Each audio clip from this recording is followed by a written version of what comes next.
making it a more viable use, and I don't think that they should be treated differently than we treat the right-of-way properties for any other patio piece. So I'd rather see it just go to the permitting and the $50 rather than the square foot that we're doing and a lease payment. So I'd rather see it just go through the process that all the other businesses do. We're going to have more and more businesses coming downtown that are going to want to do those kind of things. And I don't see why we should have just two businesses who happen to be by that paseo be treated differently, handled differently. So that's what I'd like to see happen with that. So we have favor of one, option one, in favor of three. I think Mayor Pro Tem is next. So is the $50 licensing fee a yearly fee? Yes, yes, it is. And currently, restaurants that make use of the public right-of-way for this purpose pay this annually, and the handful of businesses that use this, several examples, Englewood, Wood Grand has a patio outside. The difference being it is public right-of-way versus public property. Whiskey Biscuit also, Barnhouse Tap, and others, most others have a similar arrangement. So that was my other question. The difference is the paseo is public property, not just public right-of-way. Is that That's correct? Correct. Okay, so those were the questions that I have. All right. Good question. Thank you. I think Councilmember Sierra is next. Just for consistency's sake, I would prefer option 3, but then I also wonder what the impact would be long-term for other businesses if we were to go down that route. It still doesn't seem like it's that big of a change to me, so just any information on other businesses, even within just that 3400 block, or maybe even further down on Broadway, if there's any other businesses that potentially would be accessing public property. Not sure if you have that information off the top of your head. Okay. Off the cuff, this is quite a unique situation other than right across the street, which there's a, Right, this is exactly. the West Paseo, we refer to it. On the other side, there's the East Paseo, and currently the businesses are not configured to make use of that public space, given the way that it is landscaped and configured. So it's a little bit of a different animal in that regard. Thank you. Councilmember Cuesta. So it is public property, as you had just stated.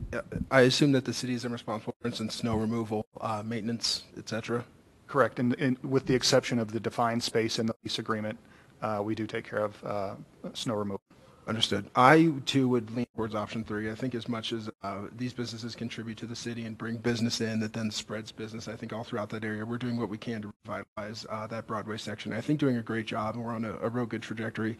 I'd like them just to pay the $50 flat each year, similar to Whiskey Biscuit, Englewood Grand, Barnhouse Tap, and a few others that have been cited. So I would lean towards option 3.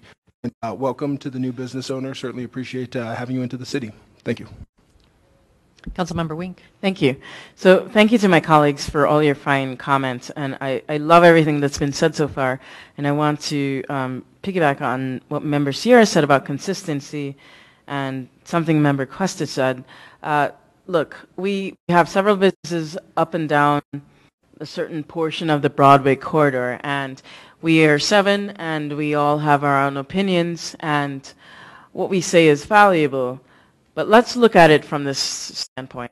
We have businesses. Maybe we should just segment them for in the sake of consistency and fairness to all of the establishments. Why don't we segment them by the key criteria that we seem to be bringing up? The public right-of-way, patio on this and that, or there seem to be 2 or 3 factors. And if we segment our businesses on Broadway that want or have this level of access, and then the price breakdown varies, and it's steady, then it's consistent based on those 3. It's just a simple segmentation of the types of businesses or restaurants that are opening in this section of Broadway. I think we should be fair to the businesses, and we should recover what funds are needed based on where the city needs to recover. I think that would be simple. So can we not look at it from that standpoint? We've all brought up segments of this, but I think just a simple segmentation. Who has this? Who needs this? Who has this? Who doesn't need that? And then break down the cost, whether it's number 1 or number 3, based on that. Does that not make sense? rhetorical question. Okay. Mayor Pro Tem. Thank you. Thank you, Mayor. Are there any legal ramifications for the city when we're talking about city property versus public right-of-way? I mean, are there any legal ramifications that would be different for us regarding the Paseo than there are for us regarding the public right-of-way on Broadway? City Attorney? Possibly. I'm not prepared to answer that question in total tonight because I like to think things through a little bit. We, as a city, every city puts responsibilities on abutting property owners for right-of-way areas because the right-of-way is, in many cases, technically owned by the abutting property owner, but the city has an easement over the top of it. So the property owner maintains responsibility. The city maintains whatever its easement is. Usually that's road right-of-way. So there may be a difference depending on what the easement or right-of-way issue is, but when the city flat out owns the property, unless we have contracted some of the liability associated with that property to somebody else, there's no question that's the city's responsibility. So with right-of-way or easement property, there's some balancing there between the property owner and the city as the holder of the easement. Okay. I'm open to option 3 or option 1, but I think we need to make sure that the city is, the needs of the city are protected also. So, thank you. Councilmember Barentine. In part to help answer Councilmember Wink's question, there is a difference with the Paseo in that the county paid for that. And if we can't do anything else with it unless we pay the county back if we were to do anything else with that property. I would like to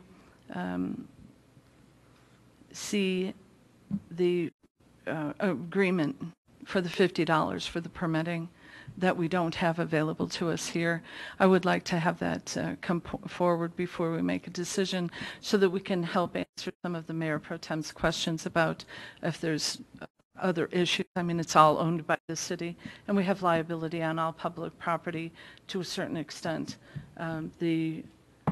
Once they put it off into their patio, I believe that then they become responsible for that portion of it, which actually minimizes our liability because they're taking over the concerns for that space that they have fenced off for their business, and they take care of the fenced-in portion for their business. They remove the snow. They do all of the maintenance for that, which also minimizes the amount that we have to care for too and do maintenance for. So I'd like to see the permitting fee for the $50 because I believe that permitting fee also comes with some requirements, and we don't have that available to us at this time. So if we could. Right. I given that we don't have a full sense of what the legality could be, I would love to see that fleshed out a bit more. There is no doubt these businesses create incredible value for that part of town. And whether it's $50 or $914, although in a personal budget, that's a lot in terms of what they brought. Yeah, that's not what it's about for me. It's figuring out how to get money out of it, figuring out how to make the best option legally and make it make sense and fairness to other businesses that don't have a building next to it. You could flip it the other way and say, well, we can't do that. What can you give us in reverse? So, and the other Paseo, if it was re-landscaped, could turn into some outdoor use for those places. So I'm very interested in what Councilmember Wink said in terms of segmenting similar properties and coming up with something that's reasonable and financially isn't onerous on any property owner. But I would not want this to signal to these businesses, both of them, both Sobota Night and the Bob, that we don't want them to be there. I want them to be there. I want them to use that. And let's just find out the best economic. I guess the other question would be, what's the return on this if we is there any cost to us and that we're trying to recoup something with this? If we're not, I don't really care. Then it's really about the legal piece and making sure everyone knows what they're responsible for, which seems like they've been fine with that in the past. So I don't know if that helps you. Others want to weigh in on this sort of switch of getting a little bit more information. Is that going to hold things up really terribly? It will not. We'd be happy to provide information we'll work with Public Works to grab that information regarding these, the use of the public right-of-way agreement. There's a technical term for that, and that escapes me at the moment. But it is worth noting at this time that this agreement is used by others for use when they apply for a liquor license, and it becomes part of their premise for a liquor license. So it serves multiple purposes, and when this right-of-way outdoor seating right-of-way agreement is extended to the business owner, they are required to be bonded, and there are a number of requirements, and I'm not privy to all of those requirements at this time. But it does serve the purpose of providing for their liquor license when they apply for an outside seating arrangement with the city. Great. Thank you. I think we're all interested in seeing something happen, so if you can take some of those ideas forward and figure it out. Thank you. Thank you. Councilmember Barrington has one more question. We're a little off time, so let's keep moving, but go ahead. Thank you. So can you bring the agreements then? You'll give us examples with the Whiskey Biscuit and Moe's and...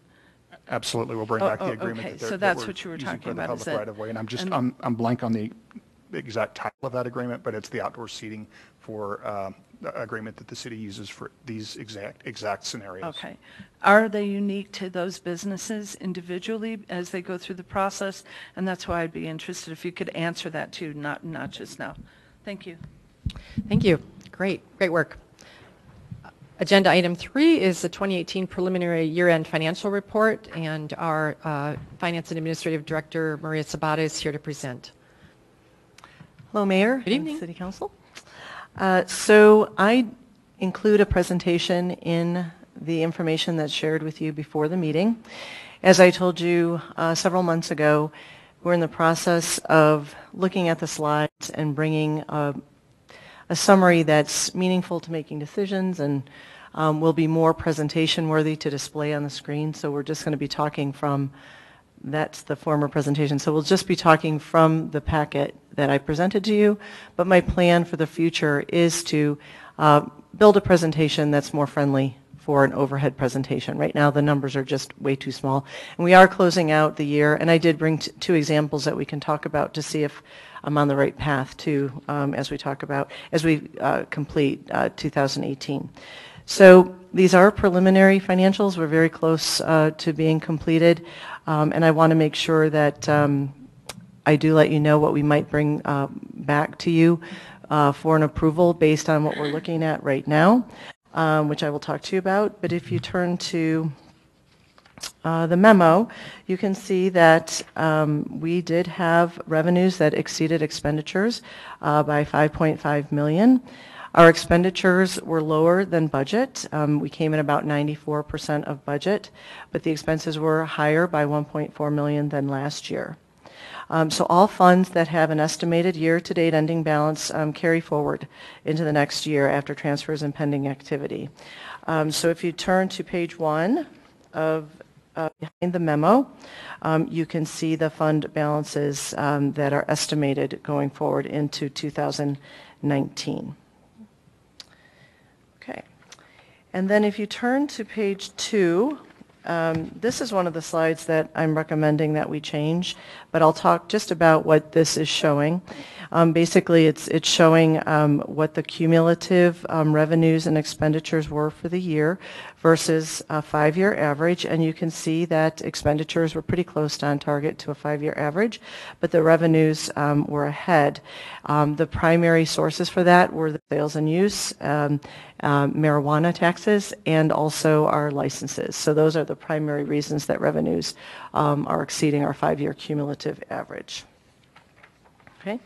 If you turn to page 3, this is actually more detail surrounding the information that I just shared with you regarding revenues and expenditures. But the line item that I would like to point out and will actually more than likely will be coming back to ask for your approval. If you go to the second section underneath general fund expenditures, specifically the fifth line item under expenditures, human resources, you can see that the expenditures were approximately 109.3% of budget. The primary reason for this is that they assumed a position after the budget was formed to do the payroll work, and that was being done in the finance department. So we will need to come back to you and ask to move that portion of the budget from the finance organization into HR, and that should cover their overage for the year. There also was an overage in concrete utilities, and it's my understanding that that does happen based on the timing of projects. That expenditure exceeded budget by about $105,000, so we will come back and ask for a supplemental in the concrete utilities. Those are the only two areas that we believe right now we will be coming back to council and asking for approval on related to 2018. Okay, if you turn to page 4, this is also another slide that I put an example of a proposed draft for a new slide. There are a lot of words on this page, and I think it's incredibly difficult to follow. So I want to try to streamline it. I think the main takeaway from this is, again, it talks about the estimated total fund balance of $19.3 million, which is also on the first page. And of that portion, the unassigned fund balance is $12.5 million, which are dollars that are available to be spent at the council's discretion. So I think that that's the main takeaway of this particular slide, and I'm hopeful that the slide that I'll propose will make that a little bit more clear going forward, so that the takeaway comes right off the slide instead of looking at all the numbers and trying to figure out what it's trying to say. On page 5, these are more specifics. The sales and use tax analysis. So you can see, when I'm coming every month, we'll be talking about really the last number on the right-hand side of the graph. You can see that in December of 18 versus 2017 in December, the sales and use tax collected was lower. So you'd have the question, why would that be? There was the closure of Kmart, and so they reported approximately $29,000 in sales and use in December of 2017. That obviously we didn't collect in December of 2018. Swedish Medical Center also had a decrease of use tax with what was reported in December. And then there were also 2 other taxpayers that had a large tax payment in December of 2017 and not as much this year. So I think that that's important information just to say that, we don't see a trend. Those were specific instances. If we move to the next slide, 6 and also 7 and 8. These slides have come up quite a bit. You can see where we've got increases by respective area. And I think as we move forward, what I would like to do is combine these slides so that for each area, you can see specifically what the performance is and then also the reasoning behind it. So I think that we might have more slides, but I think the information would be more meaningful. And we might not have to go through each one unless if there's a specific question during these meetings, but I wanted to say that that might be a suggestion going forward. Okay. Before I move into the examples, are there any specific questions that you may have regarding what I've just discussed regarding 2018? Councilman Member Wink. Thank you, Mayor. Thank you, Mayor. Thanks, Director Sobota. In terms of redeveloping these slide decks and presenting information slightly differently, I think Member Cuesta and I are almost at 2 years of being on council. I don't know how he feels, but I certainly feel strongly about the slides that you've pointed out as slides that you're considering redeveloping. I believe it was number 2 for sure, and 6, 7, 8. Not that you need to answer this at this point, but I would desperately love to see the information presented differently for those 4 slides at least before we continue through the rest of the deck. I'm not sure if you're interested in feedback in terms of how to present certain pieces of it. You're the expert here. certain of us have other levels of expertise, but I'm 100% on board in terms of presenting it differently, not just for myself, but I imagine if I'm not so happy with it, maybe one or two other individuals in our 36,000 citizenship base, some others might also want to see things a little bit differently. And sometimes I think that maybe not because it's not clear or evident, but making a little bit of a different change, not too frequently, but it might be different and good and healthy to look at things from a different perspective. Maybe it's not permanent is my point, but I am all for what you've projected in terms of redoing some of these. Please. Thank you. So this has taken kind of a second seat to the procurement policy that we'll be talking about, but certainly it's been top of mind, and also the budget presentation from last week and getting set up and making sure we had the kickoff. But this is certainly front and center for me now. And I think what we'll do is probably bring a couple of examples maybe for each slide and perhaps allow you to offer feedback as to what you think is most reasonable going forward. We're earlier in the year. I didn't want to do it for the fiscal year 2018. I'd really like to start fresh with the January and February as examples because the information will be a little bit easier to digest because there won't be 12 months of data. There would be 2 months to look at, and you can determine whether or not on a monthly basis this is something that would be meaningful to you. So we're definitely in the process, and I would expect that in mid-March I would come back with January and February and have other examples of those slides that I don't have examples for tonight in the packet for you to review. Thank you. Okay. Mayor Pro Tem. Thank you, Mayor. I have a couple of questions. One thing that I would like to see done differently, and I understand why we've done this in the past, but on page 4, where it talks about the city's fund balance policy, the targeted reserve fund balance is 16.7%, but it's still always put together with the LTAR fund. I would like it separate. And I mean, because the latter fund is something that I just don't think it needs to be together. So there's that. Another question that I have is on, it's about page 6, but also on page 7, in area 7, it talks about the geographic area outside city sales tax collection. The previous chief financial officer would always tell us how much of that money was disputed. In other words, you know, we had income there, but there was a possibility. Was that somewhere in this report and I just missed it?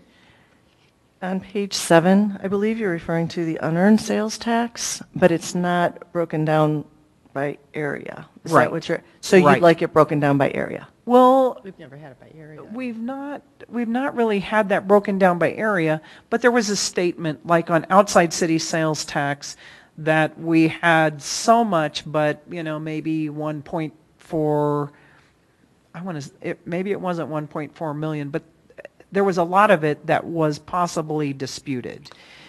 Is there a reason? I mean, is everything we have now undisputed? So on page 7, underneath the, let's see, it's the third line from the bottom, unearned sales tax. Uh-huh. So for 2018, the estimate is 1.6 million. Is that the number, 1.550? Yes.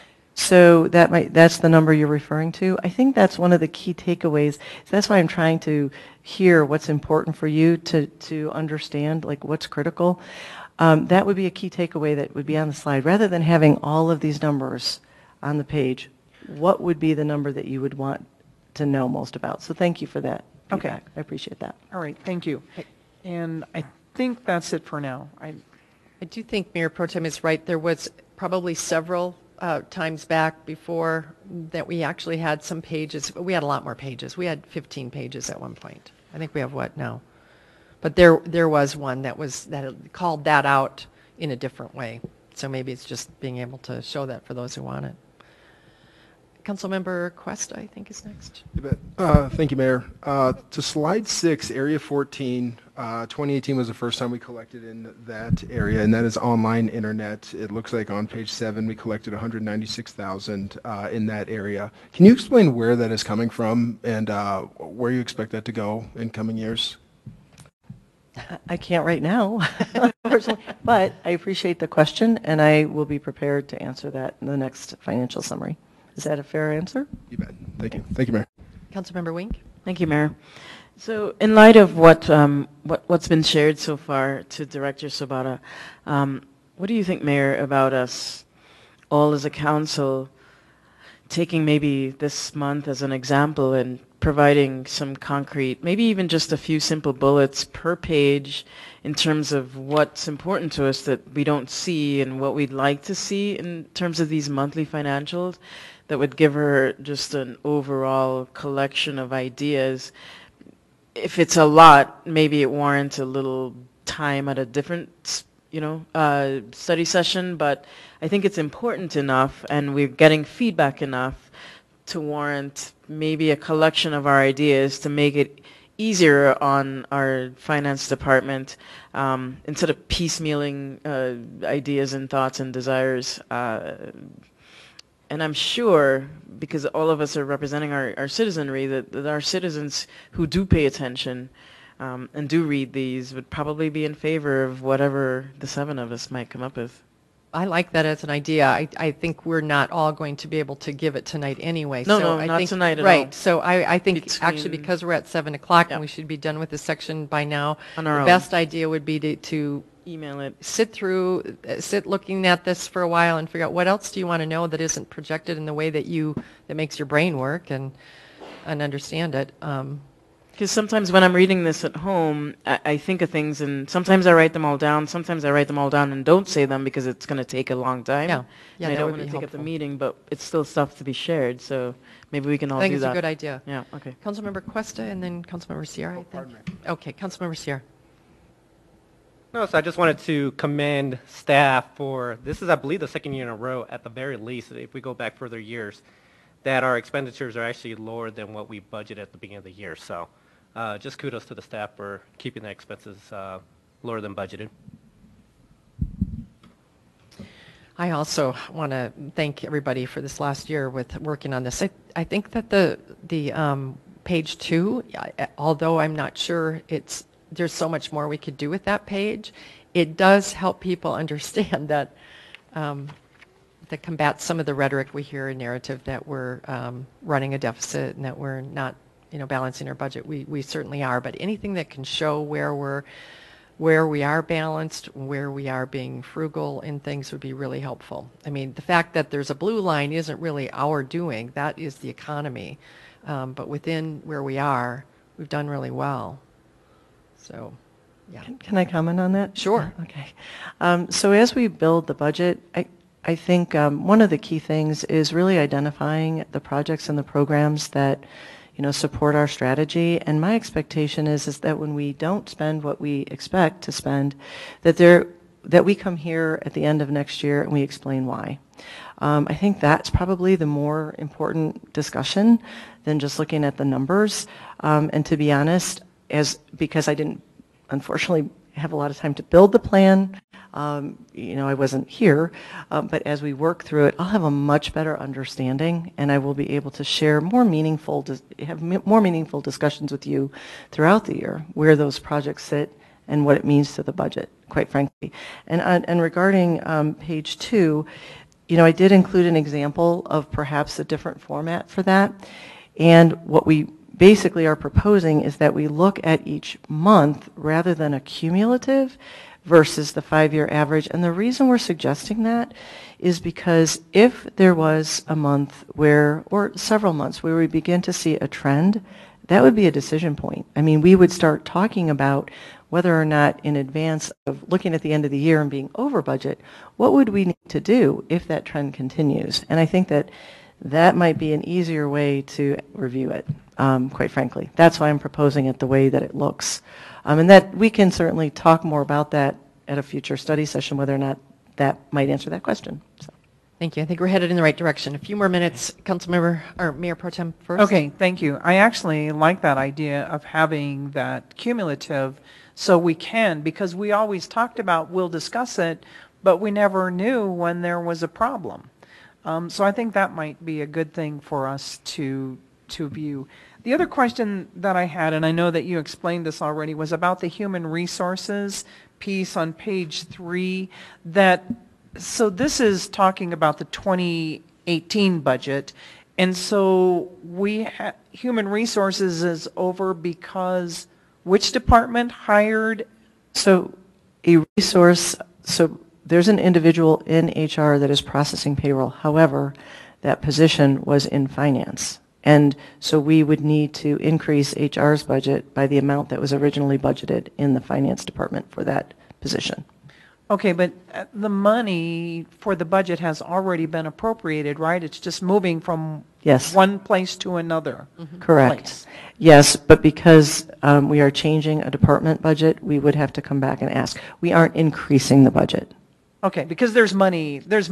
Correct. Okay. Correct. Yeah. Okay, thank you. Councilmember Cuesta. Thank you. Well, real quick to Councilmember Russell's question. So then where the HR budget will go up for that position, it will be reduced in finance to take away from that position as well. Before I say anything, I just want to make sure that HR, or that finance came in under budget, which we did. Okay, phew. Yes, we did. Very good. I've got some larger questions too. The title is the 2018 preliminary year-end financial report. So this is coming back. This is just the preliminary report. We'll be revisiting this, or this is the discussion? This is the discussion. I believe we're very close to being closed. If there was a significant difference, I would let you know. I will include it in a package as an information, but I don't know that we would necessarily need to talk about it unless if there was a significant change. But I will include the final report. Unless if you want to direct me otherwise, I'd be happy to open that up for discussion. Councilmember Cuesta, were you asking if it was going to come back in a study session again, or If we were going to review it in a similar manner to this, it came before us again. These are the final numbers, and we go over something similar to this. We spent probably closer to 30 minutes on it now. I know he had 20 allotted, but yeah, something along these lines. I think this does lend well, though, into the budget discussion for 2020. And I agree with Councilmember Sierra. That's great. We came in under these expenditures. I'm hoping that we can use these points where we knew we were lower and set our budgets a little lower. I know sometimes that's easier said than done, but I'm hoping that this can serve as a model for if there's areas that we can reduce those budgets. I think this would be a great way to base those decisions. Thank you. Great. Councilmember Barentine. I just want a clarification. We are going to have the final presented to us in a study session. I absolutely can do that, along with the January and February, if that's what you'd like. Does everybody want it in a study session, or are you ready to have it come into the regular meeting? Councilmember Barentine wants it in a study session. Councilmember Sierra, do you want to see more in a study session? I would say see it in a study session. Okay. Councilmember Martinez? I'm fine either way. Councilmember Cuesta?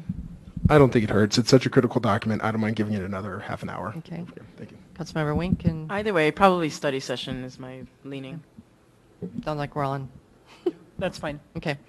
I have one other thing with it. If it's possible, this has to do with your slides. If the Budget Advisory Committee could also give you some input on how to, when they're trying to reinterpret and do their own kind of summaries, they may have some insight into things that would help them as well. Part of this is finding a way not to consume your time by trying to get you to re-explain things to us, so that they may have some insight into that as well. Councilmember Wink. Very quick. In terms of representing information and projecting and talking about cumulative versus just month to month, you know, and thanking finance for having an upward trend. I mean, there's a lot that goes into that, and it's temporal in some cases. And I'm just wondering to what degree we could build in some heuristics when. I mean, this is asking a lot of work of you, and as the mayor just said, I don't want to put work on your lap that I'm not willing to contribute to. So please ask me for anything that comes out of my mouth, and I'm happy to help. But it seems that it would make more sense to build some heuristics into how we're projecting what's looked like a good year, a year of surplus, because there are temporal, what do you call it?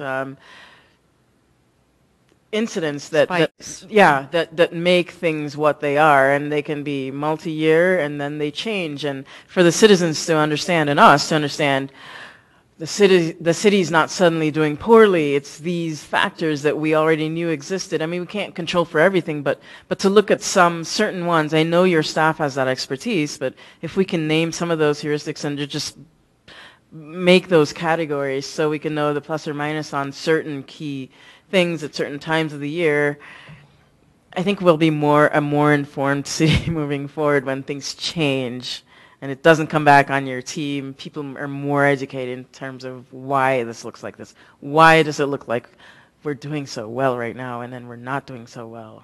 Because it's not always what we assume. So I know that we want to wrap up this section, but point taken, because when you look at slide 2 in the cumulative, it's difficult to see what spikes there could be in particular months for certain things. And this is very basic. But in July, for example, our revenues are typically higher because we are collecting more in recreational fees. Those are the types of things that I think if we can identify those and share those, it will help dissect the budget. It won't seem like such a mystery, like why? And plus, when things start to go down, for other reasons, you can react accordingly. I mean, that's the whole point of the budget process too. So you're looking at projects and things like that. What are we going to be doing? And if we ever would need to come back and say, you know what, we're seeing things starting to slow a little bit because of the economy. There's some things happening right now in our economy. The oil prices are going up that could impact our people's spending, right? So that could impact our sales and use tax. Those are the types of conversations that I think are important for everyone to understand. And I hope through this budgeting process, through better reporting, and I don't mind taking upon our staff to come back with some examples. That's what we do. That's our area of expertise. So let us give you a few examples and see if they work, and it's an iterative process. Thank you. Great. Thank you very much. Next up is item 4, which is our procurement policy. We have the draft tonight to review and discuss, and here Finance Administrative Services Director Maria Sobota is ready to present. Yes, and I do have a presentation for this. There we go. Okay. So before we really get started, I want to share with you my feelings about this. When I first joined the city, there was a lot of discussion regarding the procurement policy, and I know that there still are many conversations at these study sessions and also our regular meetings regarding this. And I think our first, when I sent the draft to all of you as part of the packet, I'm sure that your first inkling was to go directly to what thresholds are they asking for.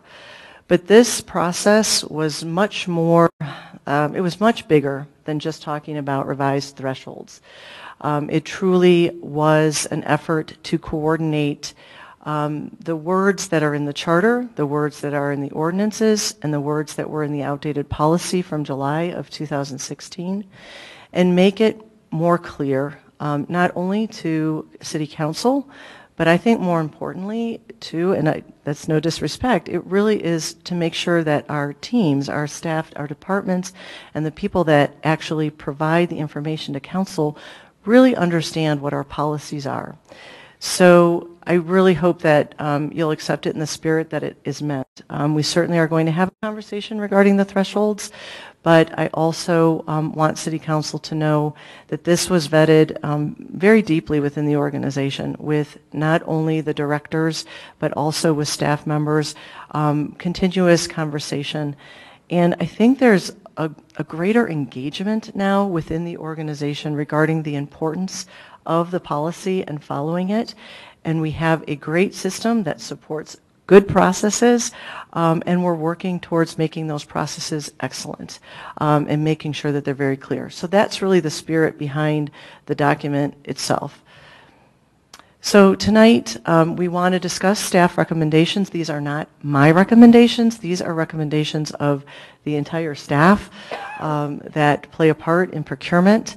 And I hope that we have a lot of time to discuss the policy draft document.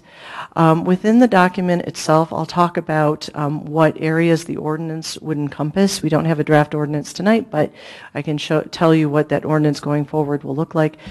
And it truly, we hope to clarify through this new policy the interpretation of charter, municipal code, and policy, again, not only for City Council, but also for staff that do procure on behalf of the city. And then I'd also like to hear from you, regarding the next steps, including when we would bring back the ordinance for your approval. It's really important, and I hope the beginning of this really emphasized why we felt there was a need for change. We really wanted to promote a clear understanding and interpretation through a simplification and consistent requirements for all purchases. And I'll take a moment, because when you read the charter, it talks about exclusions of certain materials, it talks about exclusions of professional or technical services. That lends itself to constant interpretation. And certainly, I think one of the things that we want to do, if we're talking about an increase of threshold of what comes forth to City Council, be clear to staff about the types of purchases that need to fall within these specific thresholds. And so we decided as a staff, the policy going forward would be required for all purchases, regardless of what types of materials they were, what professional or technical services they were, they would be part of this policy. When we talked about the types of the competitive bidding and also the thresholds, we talked about reasonable level of risk that was important, given our available resources and the controls we have in place. We did analysis of Tyler New World and the controls that are in place and what's required, and we are making sure that the requirements of the department directors to approve per the grid that's in front of you is in place. We also decided that we needed to change, of course, because we heard so many concerns voiced by City Council and citizens regarding our current policy. So we're hoping in moving forward that those concerns will be addressed. So the primary considerations that were made as we put together this policy were the signature authority thresholds in comparison to neighboring municipalities, and I'm certain we'll have a lot of dialogue about that tonight. We talked about the sealed competitive bid requirements. We also talked about the emergency purchase requirements. We talked about change order requirements.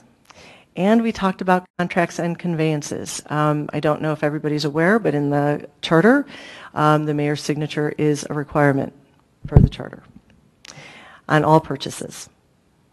Property sales, disposal of city property. So the policy grid that I put forth is a much simpler version. We've looked at the policy from July 2016, and again, there were a lot of inconsistencies, even within the document itself. And so it was very hard for staff to interpret it. So the grid is meant to simplify it and make it easier to understand. We will have a procedural document, an administrative procedural document that will support this, that the city manager will approve, and it will support what you see in the grid. So I do have copies of the grid itself. If you'd like to pass that around, if it would be easier to look at it on hard copy. And while we're looking at it, we can have the municipality comparison. So again, this is a draft policy, and I will just review it if that's okay with everyone, go through what it states, and again, meant to simplify. So this is for the city of Englewood, including enterprises, and it excludes only publicly regulated utilities. For example, when we pay a bill to Excel Energy on behalf of this building, that wouldn't be included in this particular policy, okay? And that is per charter. So for purchases under $5,000, currently we can use a P card or invoices, but only if a P card is not accepted. Bids and quotes are not required for those, and the signature authority is a one-level approval. So we see from Wells Fargo, we see the purchases that are made every month, and we have to sign off on those, and we have to see required receipts. So there is control of those. P-card purchases. In fact, I met with Wells Fargo and they were saying that our P-card usage is actually it is lower than other municipalities right now. We do have the controls in place to expand it, not credit limits, but usage of that. And we do receive money back from Wells Fargo. This year it was $60,000 for use of the P-card, so we are incentivized to use that. There is a requirement that we cannot do split purchases on P-cards, so we are monitoring that. We are able to get reports that show how much we pay to one vendor, and we do. I do as the procurement officer, and Eva Boyd as our procurement administrator do question any purchases that look like they are split purchases with the appropriate parties. Okay, so the next level, greater than 5,000 but less than 10,000. And again, a change. This includes all materials, supplies and equipment, capital equipment, and all services. And you can see that regardless of the threshold in the next 4 columns, it includes all purchases. For those purchases that are greater than 5,000 but less than 10,000, we would require a purchase order. We would not require a bid or a quote, and the signature authority is the department director.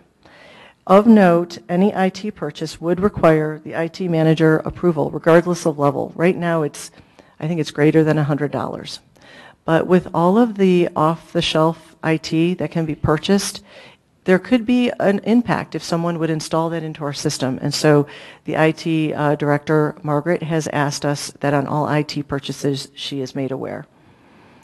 Also, legal services require the city attorney approval. And again, that's the same across all thresholds. For items that are greater than 10,000 but less than 50,000, a purchase order and a contract is required. There are 2 written quotes required for those purchases. The direction would be to select the low bid or provide an optimal source justification. So that's new terminology that I'd like to define. I think we've talked about sole source. This is not a sole source. This is an optimal source. I think I'll use the reference of the Workiva product that I brought forth to you. They were not the only vendor that provided that particular system. However, the other web-based designers, they were much more expensive, so that was one reason why we didn't select them, but also Workiva was able to tie into our Tyler New World system. So we considered them an optimal source when we brought that justification to you for approval. And so that's a term that we're starting to use internally, optimal source. And I don't want it to be confused with sole source. Would you like questions now, or do you want to get through it first? Either way. Councilmember Wink? It'll be Can I quick wait? and she doesn't even Go have ahead. to answer. Thank you, Mayor. So in terms of optimal source, I'm picturing you or your staff in front of us in the regular meeting and presenting something that we've maybe looked at in a study session that's optimal source moving forward. Let's say we approve what we need to approve in the future. Maybe opportunity cost or the pluses and negatives of why this is optimal versus not. For example, what the example she just gave, all of the cost ramifications, whether it's time or hard money, enveloped in that company because of the savings, because they integrate well with the existing system. I mean, that's a ton of money, I know. But hopefully we can bring that to light and have it clearly stated so you don't have to stand at the podium for 8 hours answering questions, and we don't have to be so confused when we're looking at the packet from Wednesday or Thursday till Monday. Just in the future, thinking if we go to this, it seems to make sense to me, but I think a factor like that being clearly presented right up front, maybe you already did it and I'm talking unnecessarily, but I see that as big help. Thank you. Pro Tem. And maybe this is just, how will we know? Are we just having to trust you that it's an optimal source? That's what I was saying. Okay. Give us the money. I think I was hearing some suggestions as to some concrete items that we would ask for justification. So for this, in this particular column, it would have to be provided to not only the department director, but the city manager. Okay, so we're not talking about items that are under 50,000 coming to council, right? So, and actually in the next column as well. So if we do come forth with under the new policy, if approved, and we say it's an optimal source because we did not select the lowest bid, what I'm hearing you asking me for is concrete justification, including potential cost savings. Sometimes the soft benefits are difficult to identify a dollar amount, but certainly we should make that attempt. Okay, I hear what you're saying. Thank you. Okay. So the other item in this column, or a cooperative purchasing agreement through an approved organization, would be brought forth as well as part of the justification. And I do want to say, you know, we have brought things forth from certain government organizations when they have received a quote, and we are working internally to determine what is considered a government quote that we would be able to use, because I think it's in all of our best interests, in the citizens' best interest, to look at other quotes that have been given to government agencies and select the lowest quote possible. We are finding that other organizations have gotten better quotes than we've been able to get through NASPO or MAPO. And so those, if it's justifiable and it's less cost to the citizens, I think it is in the best interest to bring that forward and show those quotes. So when we say cooperative purchasing agreement through approved organizations, that's something that we're continuing to work through with the city attorney to make sure that we are procuring at the best cost possible. Okay. So for items that are equal, I'll just finish this thought if that's okay. For items that are greater than 10,000 but less than 50,000, it would require department director and city manager's approval. And I'll stop there for a question if you'd like. Councilmember Barentine. At this point, just I have some other questions, but at this point, just a clarification. For the co-op purchasing agreements, you're talking about that's interchangeable with government quotes. Well, I'm talking specifically quotes that have been given to other public agencies. So when you talk about that, it's kind of interchangeable with what you had used as the government quotes? It's in that same realm? MAPO and NASPO, yes. Okay. Then those would be designated as the ones that don't have to go out for bid because they've already had, that's what you're using? Those are examples of cooperative purchasing agreements, yes. Okay, I just want to make sure we're using all of the same terminology. I appreciate that. Okay, you answered my question for now. I have some other questions, but I'll wait. Okay. So I'll move forward. So for the next column, for items that are equal to or greater than $100,000, a purchase order and a contract are required, and it would require a competitive bid, including a statement of work, publication and contract, or again, a cooperative purchasing agreement. The difference here is that it would come to the City Council for approval. The next column, emergency purchases. So what we are recommending is that when an emergency purchase needs to be made, and an emergency purchase is identified in charter, it's in the case of an emergency affecting the public property, health, peace, or safety, the council may waive all provisions for competitive bidding. However, we feel it's in the best interest that the individual that is making the procurement actually seek the approval of the city manager, of course, as a pre-approval, and the mayor or designee through an emergency purchase confirmation letter that would be approved and then brought back in the future for approval by council. It's an actual document that would need to be signed. So there is awareness by the mayor regarding the emergency purchase that needs to be made. Councilmember Wink. Thank you very much. So in this example or in this proposal, what for the circumstances where there's deemed not enough time for what the manager and mayor may have signed for it to come to council before it gets okayed. It's such an emergency. We meet, let's say it happens on a Tuesday morning. They sign, we meet however many days that is, I can't count anymore. What happens then? So it would be approved by the mayor and the city manager. It would be brought back as a confirmation item to the council. Only confirmation. So council at that point then, sorry for interrupting, Director, but at that point, council's not approving anything. It's approved.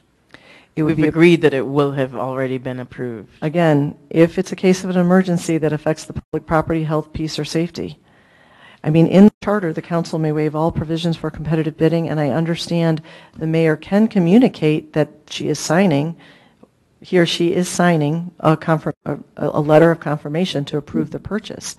But in the interest of the public and the safety of the public, the purchase has to be made.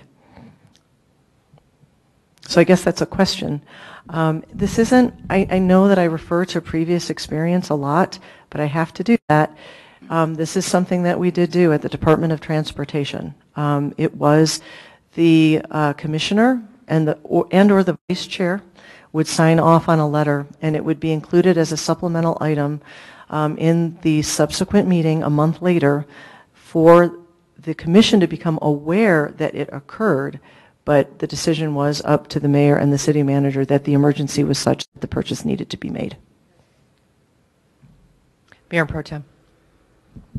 Isn't there also a provision in the charter that the mayor can call an emergency meeting to make decisions also?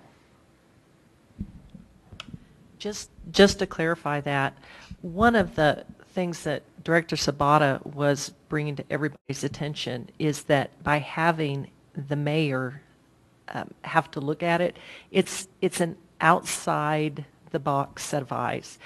And it doesn't even have to be an emergency meeting, which is like immediately. It could even be a special meeting called in the next 24 hours. So, for example, I think that there was some back and forth between the city manager's decision for an emergency purchase for something associated with IT and councils. In that kind of situation, the mayor may very well say, if nothing's going to crash in 24 hours, I want to call a special meeting and let council weigh in at that point. So, yes.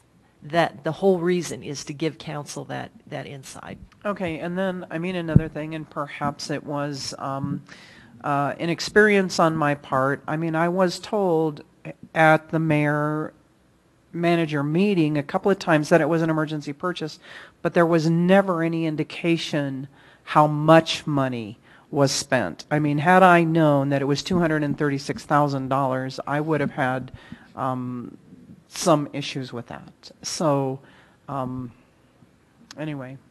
But did you ask and not get the information, or No, I didn't ask Okay. because I didn't think about it. No, I mean, it yeah. was just, we need to do this. Right. Thank you. Councilmember Quest, I think, might be next. Thank you, Mayor. Using the language here, the city manager and mayor could pre-approve it. So pre-approve means make the purchase. And then it would come to council after the fact, and we would give it final approval. And it seems symbolic to me at that point, that final approval. The purchase is made, even if we say no, we've bought it. And this is what happened with that $236K too. I felt the council was boxed in and that we had purchased it. We'd incurred that liability, and I don't want to stiff any vendor that has sold us something for $236K. And so to me, I think that saying that city council has approval, even if we go forward with this, city council doesn't really have approval there. The purchase is made, it's done, and that to me, even if we say no, we're going to pay that vendor, which we rightfully should as well. So I don't think the wording is totally honest. Thank you. Or properly descriptive. Let me say that. Not honest. Properly descriptive. Thank you. Councilmember Barentine. I am very uncomfortable within a policy changing the charter. I mean, the wording that you have here is in case of emergency affecting the public property, health, peace, or safety, the council may waive all provisions of the competitive bidding. That is prior to it being purchased. that council may waive all provisions of the competitive bidding. And I don't believe that we should, in a policy, try to trump what is in the charter. And I don't think that we would ever want to give that type of authority to just one of our members. The mayor sits as a kind of chairman of the council, not with any more authority than any other council member. So this would be usurping what I believe the wording is in the charter, and that is that we get approval from council to waive it, and that would be prior to the purchase being made. We can always call an emergency meeting, a special meeting, if it's something important, truly an emergency within this. But even if it is affecting the public property, the health, peace, or safety, if it's that important, which the $236,000 purchase was not, and came 2 months later, was way out of the boundaries of our charter. And the charter already also allows for accountability to that, and some, holding people accountable, and it has some very serious wording on anybody who violates it. So I am not comfortable with a policy acting as if we are going to be changing the charter. That's of a huge concern to me. I don't think that a policy has the authority to circumvent the charter, although you have adequately represented it here, and I think we can stick within that still. Mm-hmm. Councilmember Wink. Thank you, Mayor. So I understand Member Barentine's point. Well, I think, heaven knows what I understand. I think I understand her point 100%. The thing I'm looking at, Council and Member Barentine, is the next row down from the quote in italics and bold. So that quote, that row and column that has that, the quote that Member Barentine referenced is labeled bids/quotes. However, below it does list signature authority, designating that mayor/designee and city manager, pre-approval is in parens, and the city council, well, the city council final approval, we were talking about that, but to me it's clear that not one person is able to declare this is an emergency and let's usurp any existing law. It seems to me, when you look at the authority row, that there are a few more steps to be gone through before we get to the point where any one individual may actually usurp what's written in charter, and I think we're pretty careful to not usurp charter. So I didn't read it that way. Maybe others did, but I didn't quite read it that way, Member Barentine. Councilmember Martinez. Thank you. And I think charter changes have to go through a vote, so we can't change charter here, right? So I would prefer that we call a special meeting if possible. However, I understand sometimes it really is an emergency. But I also don't want that burden to fall on just one of us. So I also feel uncomfortable with that. So I would prefer, if we're going to tweak this a little bit at least, to say mayor, mayor pro tem, and city manager if we're unable to call a special meeting. Because I wouldn't want the burden to fall on just one of us. That's just unfair. I think it's not fair. I sure can appreciate that. Sitting here thinking about it, and anybody in the future being here, people in the past, I mean, this is beyond me. I think it would be smarter to have at least another person if we do need to have a kind of signature. But I think we have not used the calling special meetings very well on any council I've been on. And I think that's something that we ought to be using. And there's no reason why we couldn't. I mean, even if the mayor is out of town or something or can't be reached, the next in line is there and can call the meeting. So I think there's always that opportunity, and we just have not used it. And I think we need to start agreeing that that's part of our role, and it's expected of us. It's a fiduciary responsibility of oversight. and all of us share in that, and both the joys and the burdens of that, whatever they are.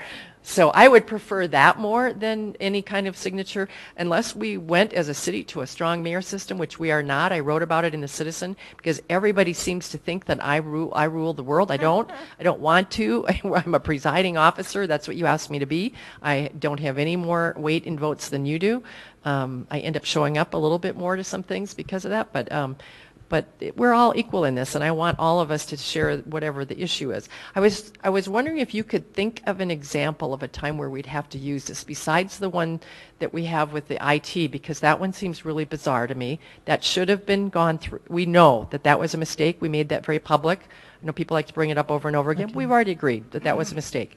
But what other kinds of things, whether it's Oxford falling in and that kind of a thing? I was going to bring that very issue to say, we're going to have to get a contractor in here right now, and that would be an extraordinary expense. But I don't know that would preclude, reaching out to all of council, and, an hour or two that might take would be sufficient. Right. I like the idea to have council engaged, even with the Oxford thing. I mean, that happened and we knew we had to do it, but to have even done a round call to everyone to say, hey, this is happening, we need to do it. Mayor Pro Tem can call a special meeting to give it approval right at that point. I don't think they would have had to stop, but I'm trying to think if there was anything else barring a major, like an explosion or something that needed right away. I mean, I think we'd all come together and say, my goodness, you had to make you had to make a good decision, and unless we were all in the room at the same time. Let's hope that never happens. Councilmember Barentine, I think, was next. To clarify for Councilmember Wink, that's exactly what I was saying, that the signature authority under that section is in direct conflict with the charter, and it would be a violation of the charter to change it. That's the the issue that I have. So their signature authority is under what they would like to change, but I believe it's a direct conflict to the charter. Thank you. Also and I do appreciate what the mayor has brought forward. I think that, and what Councilmember Martinez has brought forward, that I think that puts a burden on one person that actually does not possess authority to do that, and all of council should be a part of that. I think we are somewhat, to the mayor's point, burdened by the way that this issue came up, because it was an extreme. It was 2 months later. It wasn't even in the wheelhouse of any of what the charter said. So, and there's a reason it's getting brought up, and that's unfortunately because since that issue has happened, we've had repeated instances where the policy was not being, and our charter was not being followed, and that has brought up the ire of some of the public, and rightfully so. So I don't want to put us, to Councilmember Cuesta's point, I don't want to put us in a situation again where we are ever approving something after the fact. It just looks like a circus. It just looks like it's not representation. It's just a rubber stamp at that point, and it just puts us in an odd position. So I appreciate your comments on that. And I do think that we've underutilized some of the special meetings. That would have been, if that was really a legitimate use, we could have accommodated it, and I think that might be easier. One of the issues that you bring up is about more than a 10% of a change order. And I just wanted to make sure you could clarify how that would happen in the course of, would it be the first or last? Because would it be something that would bring it past the 10%? Or because the way it's written, you're thinking, well, they don't know it's going to go to 10% possibly. And so then all of a sudden another change order comes, and then cumulatively it's more than 10%. How is that going to be handled, I guess? It looks like we've jumped to the final column on it, which is fine. It was in the same paragraph. Could you hold on that for a second? I think Councilmember Wink had one more thing to say, maybe. Oh, I wasn't done with my question to her, so. Okay. It was in the same paragraph. Has this not been done yet?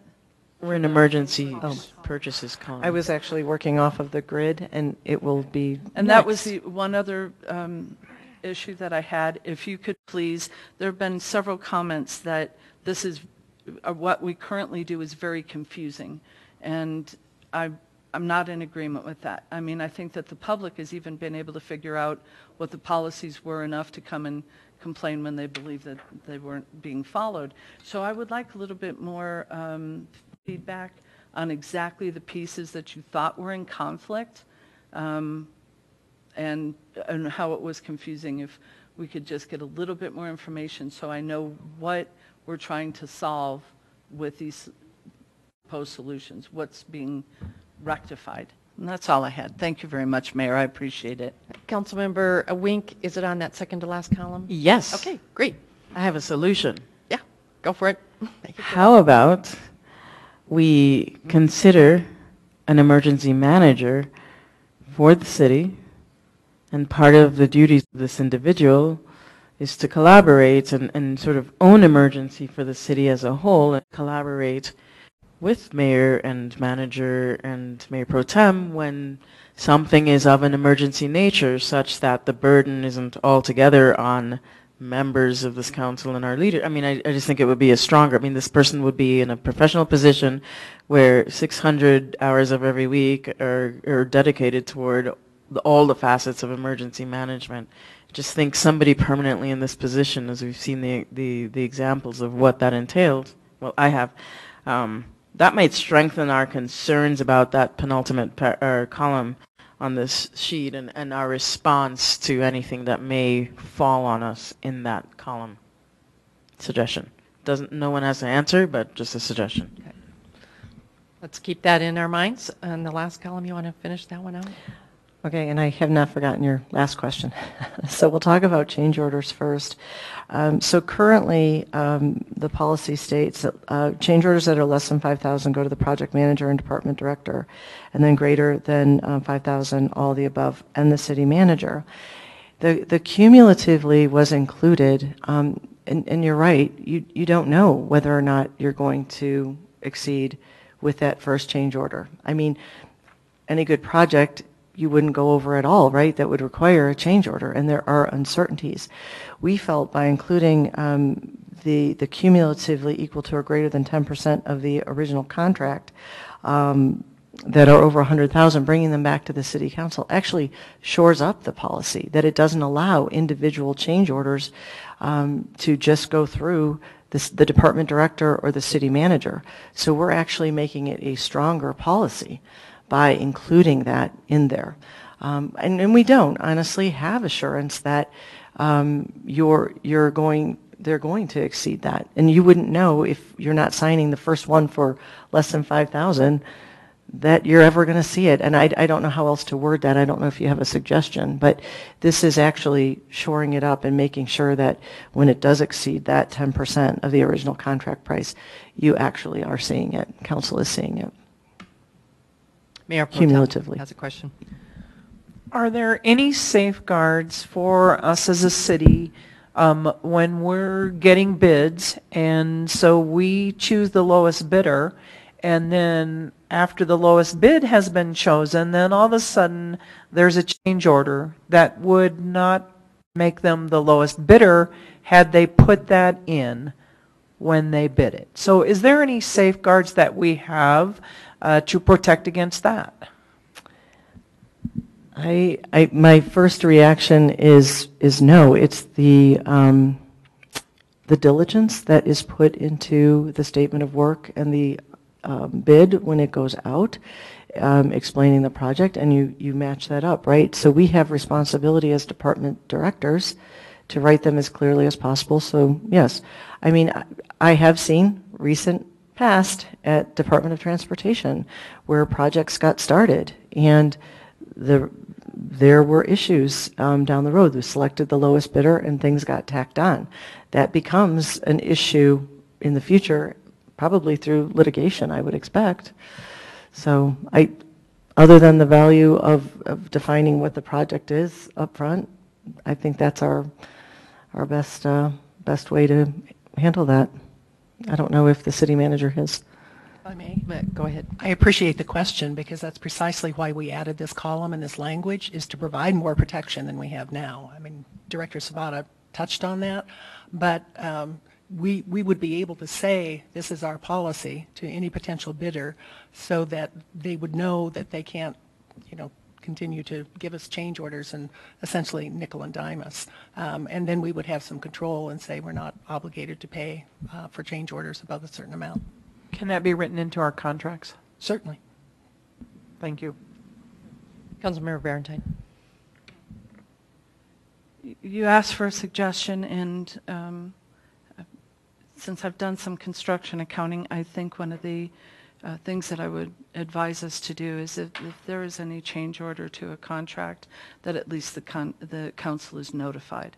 We may not have to approve it, but if you get into a situation where you come close to that 10%, or it's going to go over that 10%, and you're already in the middle of a contract, council really at that point has some very serious problems. I mean, you're then looking at somebody going, no, you're going to tell them not to finish the project. So if we're starting to have a problem with a project and they're starting to put those kind of change orders in at all from the contract, I think we ought to at least be notified so that we would at least have a heads up if the project is starting to have a problem. Because at some point then you're kind of behind the 8 ball on whether you're going to finish something or try to go with somebody new, kick somebody off. I mean, what are the choices of not following through with the additional change orders to get, usually you would assume that it's toward the end of it, you would want to be getting it done.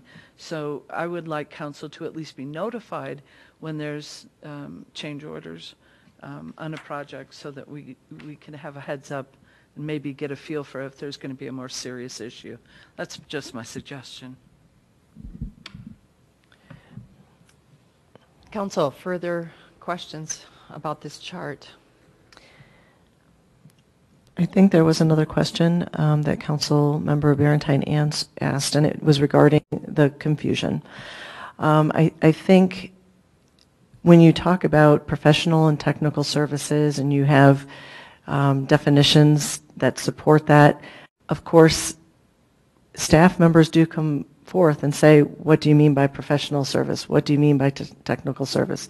When you exclude certain materials or certain purchases from a policy, there could be a question, well, does that widget fit into the definition of what an exclusion is? And so we are trying to eliminate, maybe it's not confusion, but it's a clarification of nomenclature and how people read the policy itself. I mean, we have potentially different interpretations. So that's what we're trying to actually clarify through this more clear kind. Councilmember Barentine.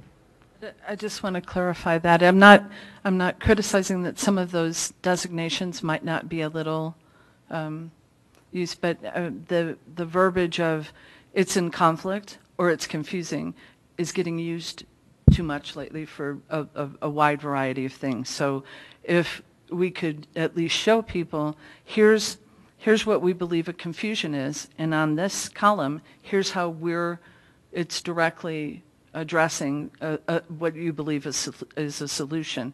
Aside from a solution being to just raise the amount, and I don't believe that just the amount piece of it was ever confusing. It's $25,000.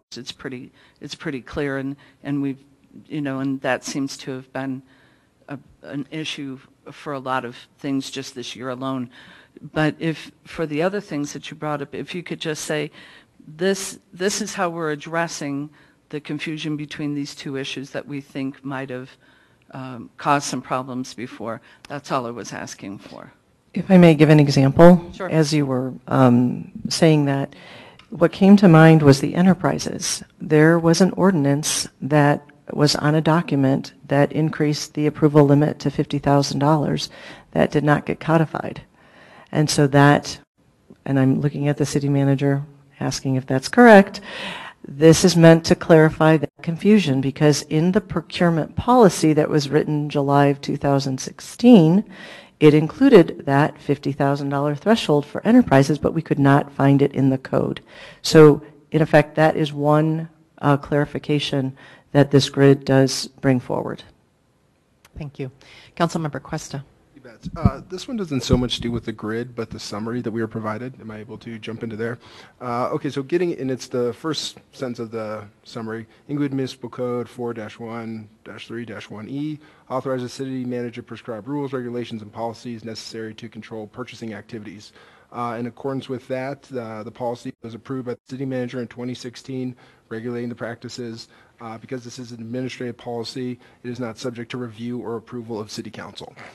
Here we are right now with City Council adding, I think, a lot of good perspective on it and different insight. So it appears to me that at least just according to that, the city manager did have the authority at that time to just write their own policy. We could write one now that potentially gets approval. Could a city manager rewrite it again in 2020 if they saw fit? Yes. That's why Director Sobota said that we would be bringing back an ordinance change. In those sections of the charter that are relatively vague, the past councils have built ordinances to clarify exactly how that's supposed to be interpreted, or to give some kind of clarification. For example, the sections that have to do with the purchasing limits, charter says 25,000 or as determined by council, and the emergency purchases is another example where charter says or as determined by council. And what the councils in the past have done is just establish that by ordinance. Your current ordinance authorizes the city manager to create a purchasing policy. So until that ordinance is changed, that's the authority of the city manager. At this time, because we're going through so much changes with new directors and amazing new directors who are looking at things and trying to build in extra protections along the way, in order to do all of that, we're bringing back this draft. It clarifies and cleans up some of that language. But the short answer to your question is, until that ordinance is changed, the new city manager could change things. To that point then, thank you, I appreciate the clarification. This is twofold then. We will be seeing that ordinance as well.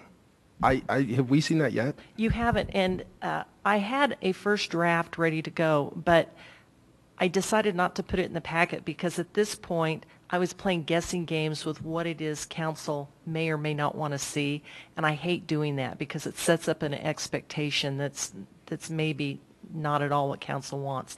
So I asked Director Sobota to move forward with what she's doing, and I'm taking notes directly into my draft for ideas of what it is the council members are saying that they might like to see in the for changes in that.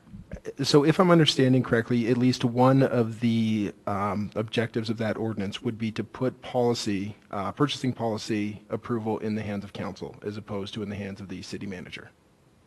To be honest, I hadn't even gotten that far with it. Just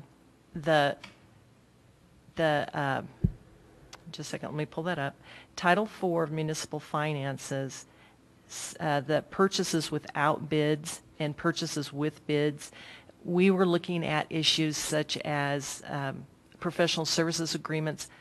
There are no controls for that anywhere in code. The only control for professional services agreements is the city manager's control over city manager's staff. And it's those kinds of missing pieces that we've been looking at building in. As far as going back and making changes about who's responsible for the purchasing policy, I'm looking at direction from council just as you're having your conversation. Understood. I do see that as a critical component of this, though, is who oversees this, who has the authority to approve this policy or not. Because again, if we can, have all the discussion in the world, write the greatest policy ever, and then a manager can change it 3 months from now, I don't see what good that does us, even to have this current conversation without having that clear outline of who has authority in place. Thank you. Could I ask you a question then? Are you Please. wanting it to be council? Is that what you would like us to move in that direction? Absolutely. I thought yes. so. I just want to make sure that was clear. Councilmember Barentine. I want to make a clarification to what Councilmember Quest is talking about. Nothing in the policy procedure that was done in 2016 could change anything that was an ordinance, could not change anything that was in charter. So the policy, as I see it from what was done previously, was actually that the policy was brought into as a guidance tool and put more in line with what the charter and the rules were. Nothing that the city manager does can change an ordinance, can change the charter, so even the professional services agreement has a limit on it. Not under our code. It does not. The charter states that you can't do anything over 25,000, so I'm a little... If you actually read that entire section, 2 sentences from the bottom, there's a line saying, this does not include professional services agreements.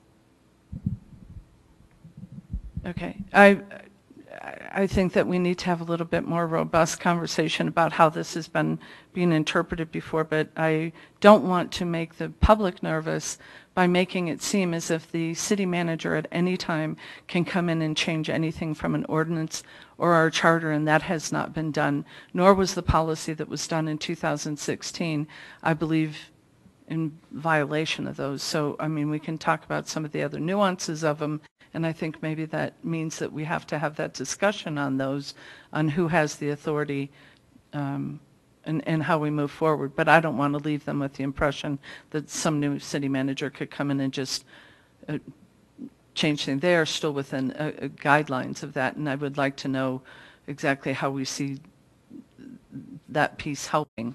But that's just was concerning the way it was getting brought up. Interim city manager has a response. Just to briefly mention, my view of the city manager's role would be more administrative procedure. Council's role is policy. Exactly what document gets attached to, which requests are things that the city manager should determine so that it's consistent and accountable, and we can find that. But policy, as Ms. Barentine points out, is certainly within purview of council.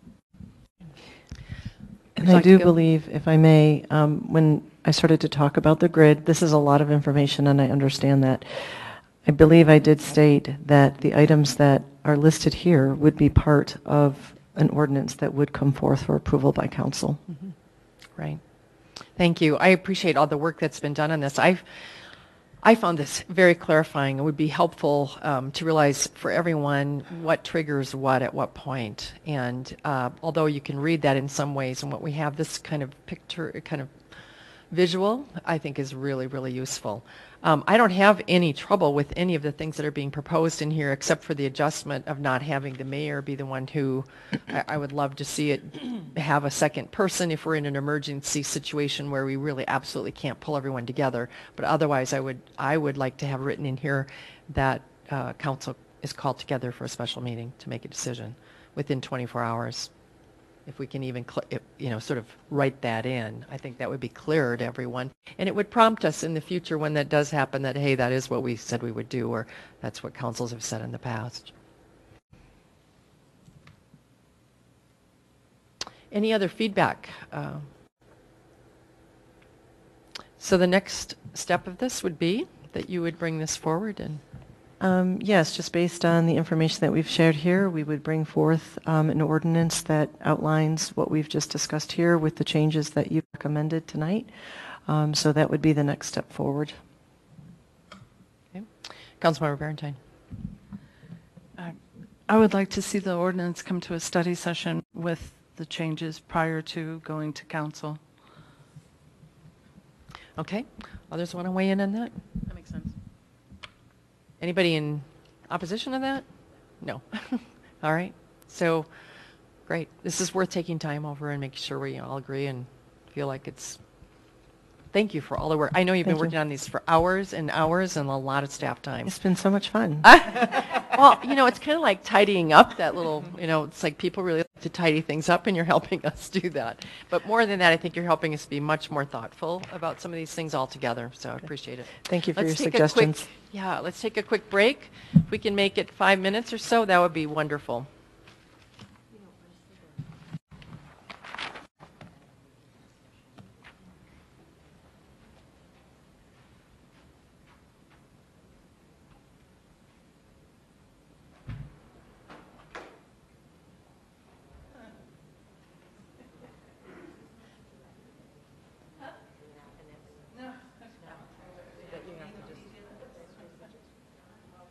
Yeah, that's good, that's good.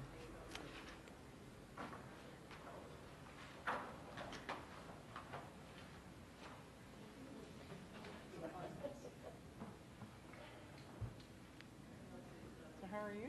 Oh, we got Nancy. Lots of people. Yeah, yeah. Nancy's been really. Was just good. Yes. Good. I'm gonna grab a cigarette. I think we all do. So occasionally, I keep quiet as well. Nothing makes me as more together. I've been talking to people and they call me and they say, "What should I do?"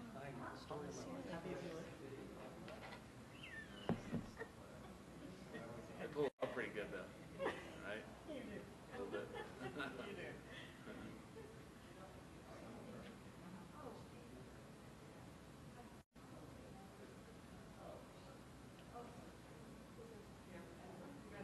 How does this fit into your spending? Because you're approving $500,000 instead of the last. No, what I said is we pay, and I'm going to get a quick drink. We, the budget, budgets out of the water department for up to $600,000 for legal expenses for water. And we haven't had a contract for that since 1982. So every month that stuff gets brought. Well, I've been really proud of myself because we dropped that expense every month from like 50,000 down to less than 20,000. So we're really saving money on that. But there's no way for you guys to see that either. Half of that's supposed to be covered by the city of Littleton? No, that would be wastewater. What we're talking about is water. So that's what Right. So, okay, so it's in the budget.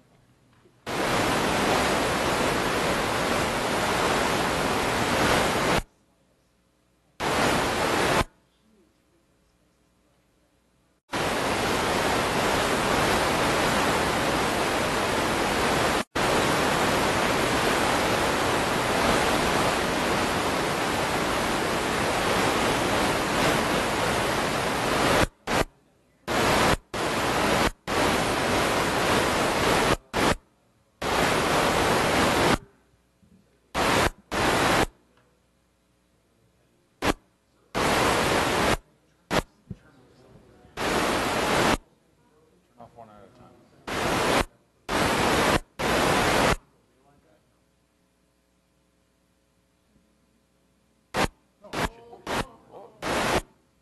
Okay, leave it off. I thought maybe you just had one left shorter. it's because. She didn't use bounce. I can't use mouse. Those are coming. I like your little.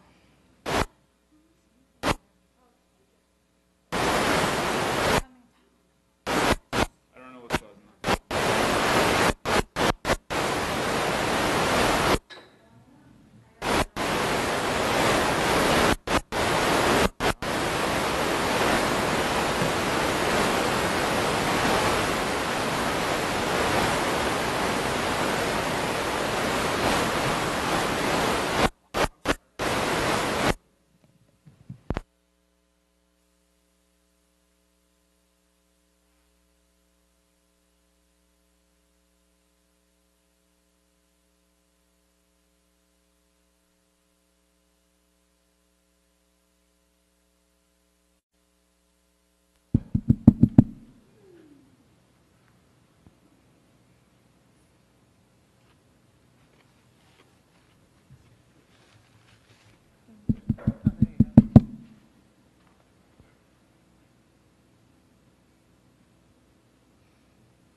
Did it just start freaking out?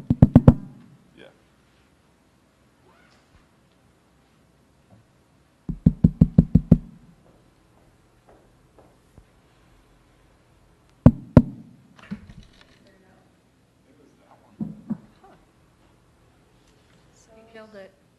Yeah, no touching.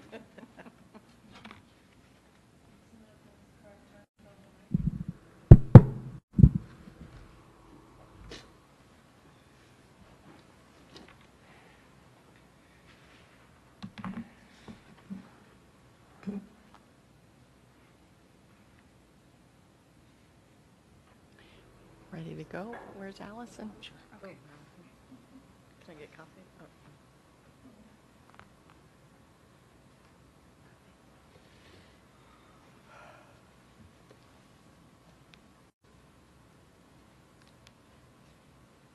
Amy, is the meeting tomorrow is at the Bannock Street, right? I think so.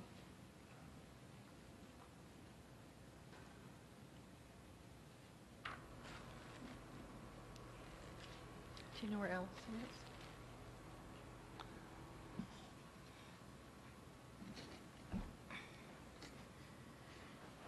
We violate open meeting law if we start without her, right?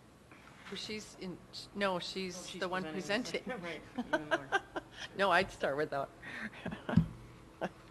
Probably shouldn't. That'll add a whole new level of meeting with her presentation without her.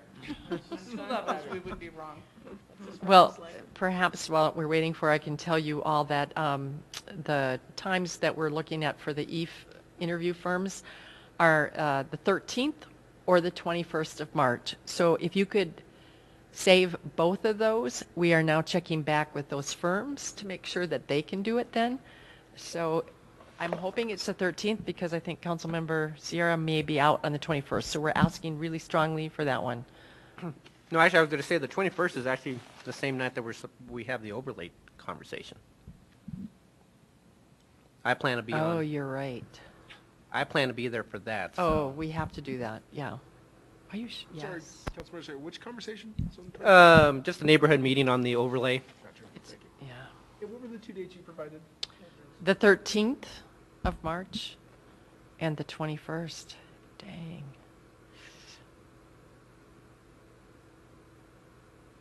Yeah. We're gonna have to. Yeah, but Councilmember Wink, you definitely could do the 13th because that you didn't. Yes. Okay. All right, well, hold the 13th for sure. We're hoping they can come then. Yes. 6 to 9 is what we were holding. Yes. I actually think we should say 5:45 so that we're already set for it, so that we have enough time. So if that's possible.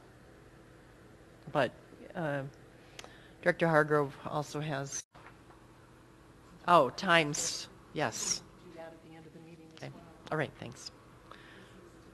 Where is Allison? Did she forget? I haven't responded yet, no. Well, it wasn't just 4. I mean, I could do after that too.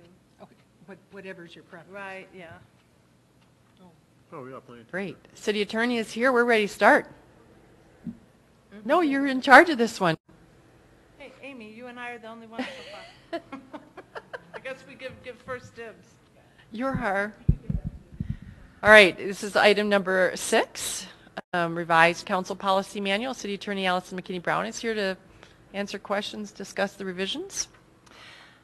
I'm going to actually put most of this off on you guys, and I will moderate or mediate if I'm needed for that role. But you've already been through this in quite a bit of detail. You, a year ago, gave the assistant city manager and myself some concepts for revision. To the best of my ability, I built those in.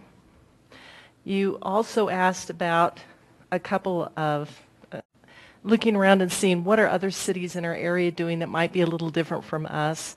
So I went out and looked at cities right around us. I didn't go any further than, honestly, I didn't even go to the entire metro area. I just looked at cities in our general area and came up with a couple of things that other cities are doing that we're not at this point.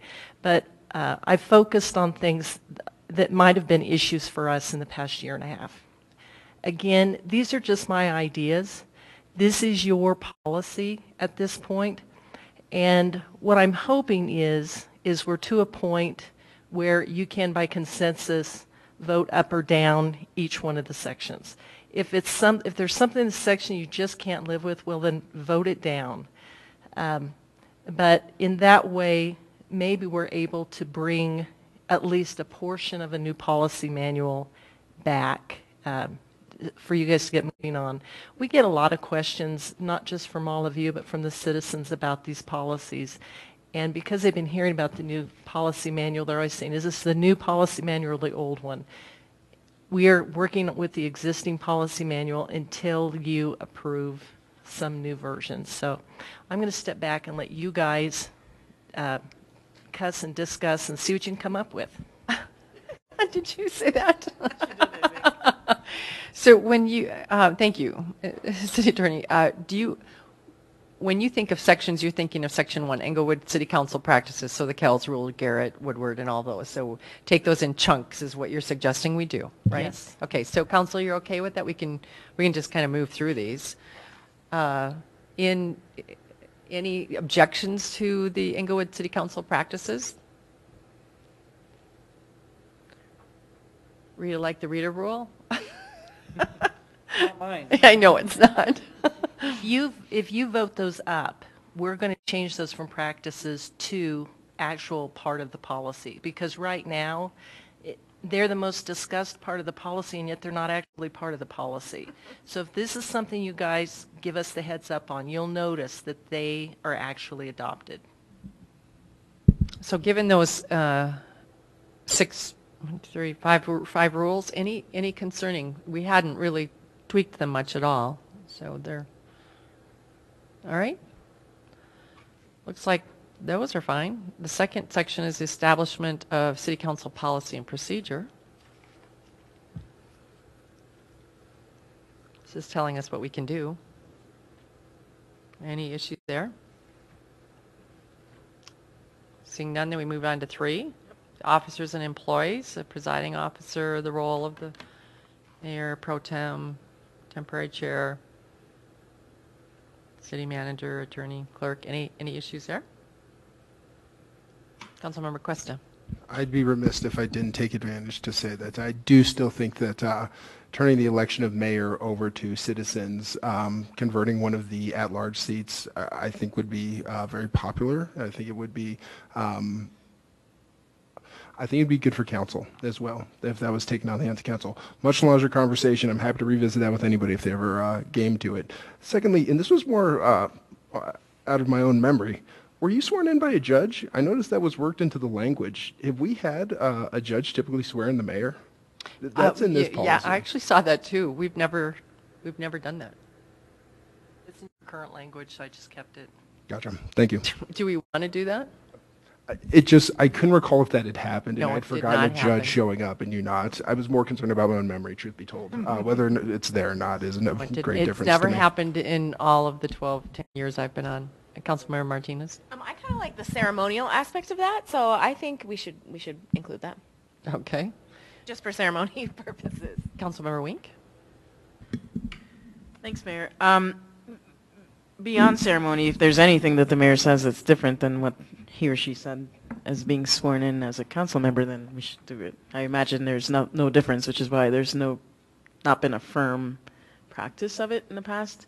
But my individual contribution was, I wanted to know the last time council discussed item B under 1A, A1, the term.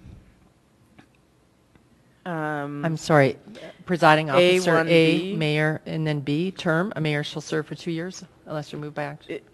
Is there any benefit to increasing that? I mean, understanding our term rotation frequency, I see why 2 is good, but for example, you were sworn in. It's always been every 2 years, and there's a rotation every 2 years by charter, so it would have to go to the vote. And Got it. Okay. If we didn't do it Oh, this way, it has to go to the vote people. anyway, so that would be the time to change it. And most cities that do it, where the citizens vote, it's a 4-year mayor term, like Cherry Hills or That's what I was wondering. Sheridan, or then it's a 4-year term, and that would be that would be the way to change it if we're going to do it.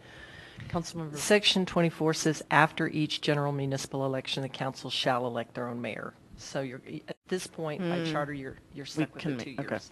Okay. Thank you. Councilmember Barentine. Because it's a presiding officer and not really an official mayor position, and because the mayor actually can change within that 2 years, I think that the piece of it where you're just having the oath administered is part of the election process piece of it that might have gotten in there. I don't think it was ever intended to go ahead and swear a presiding officer in separately, and nor do I think that if the mayor was changed over within the 2-year period that we would want to go ahead and swear the mayor in, depending on what would happen. Because it still is just listed as a presiding officer of the council. So I don't want to give the impression, again, to the public that the mayor has any more authority than any other member of council. And while I agree with Councilmember Martinez that it's nice ceremonially, but I think it gives a wrong impression and creates more confusion for that. So D, which is the selection of mayor, is where it's stated like that. Perhaps we strike that. That's the other thing is that I would, if it's possible, can we have, because there's some of these things that we're talking about that, like you keep bringing up, city attorney, you go, well, that's in charter. Well, that would mean we can't change it. So there are pieces of this council policy that if they're charter, we have to understand what it is we have authority to change and what we don't. And we kind of don't really know that. He was talking about change. We were talking about 4 years, though.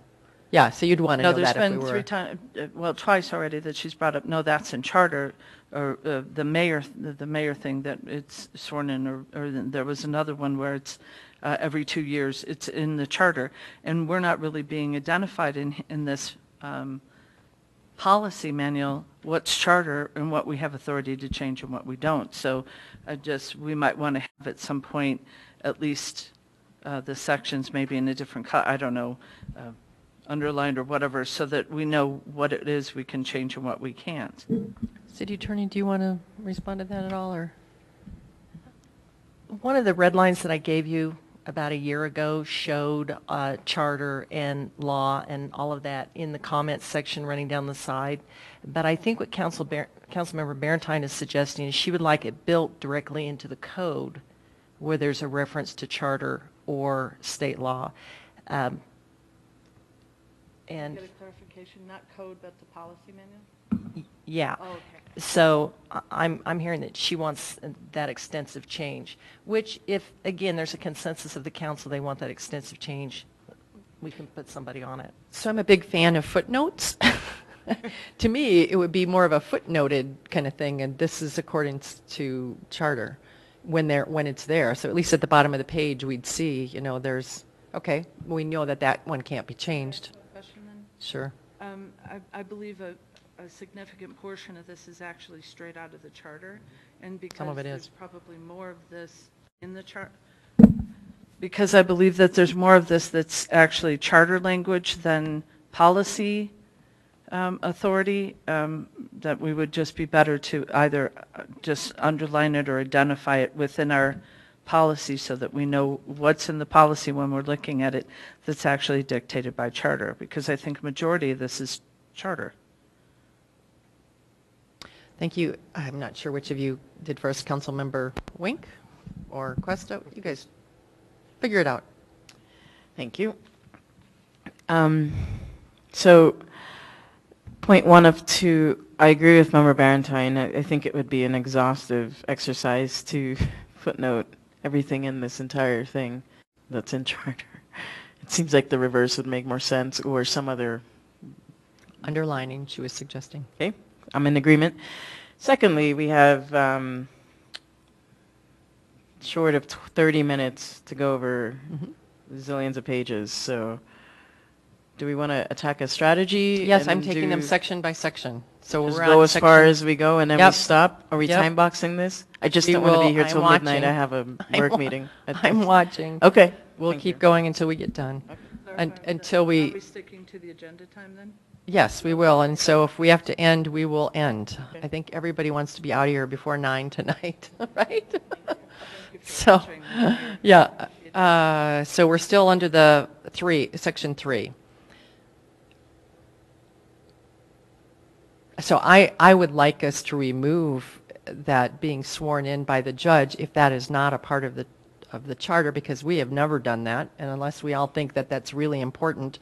I do think it's very confusing to people of what the role of the mayor is. I get lots of emails suggesting things sometimes where I'm a little bit surprised, but I think that's kind of normal when it's not an elected mayor. So, but even those that are elected have told me that they have people expect things out of them, which they're simply one of 7 as well, but they're elected by the public. Mayor Pro Tem, or I'm sorry, Mayor, Councilmember Cuesta had a... You bet. And you mentioned we're on 3. We're just taking this whole section together, correct? Yeah, anything that you find problematic. Number 7 also caught my eye. The mayor shall supply copies of all general mailings, communications sent over to the mayor for the mayor's formal signature. Are we getting that now? I'm not sure that I've ever seen that come through. And even if it was just an emailed packet of all the documents you sign in a week, I'm certainly not going to read every word, but I'd skim over it for sure. I'm in section 7, or number 7 of... End of page 7. 1E7. Thank you. With the communications. That's been interpreted to be general mailings and communications. So all the contracts that you authorize to sign, all the ordinances, those are not general in any manner. She can't sign those without your approval. So those would be letters to other jurisdictions, or honestly letters to employees, or those kind of things go out to city council. I think that's how that's been interpreted. You need to know that's outside my wheelhouse. I'm just telling you what I'm understanding that language to be. Sure. If that is the case, I still don't believe we're receiving it. And if I've overlooked them, correct me. But I think it does. I hate to have rules that we're just not going to follow. And if we're going to do this now, I guess we're going to have that in there. I think we should start receiving them, or we should remove it. I've never done anything under this except by coming to you to say, can we? I don't even think I've done one. Have I? Actually, No, what maybe about the letter that you Dr. wrote? Cog.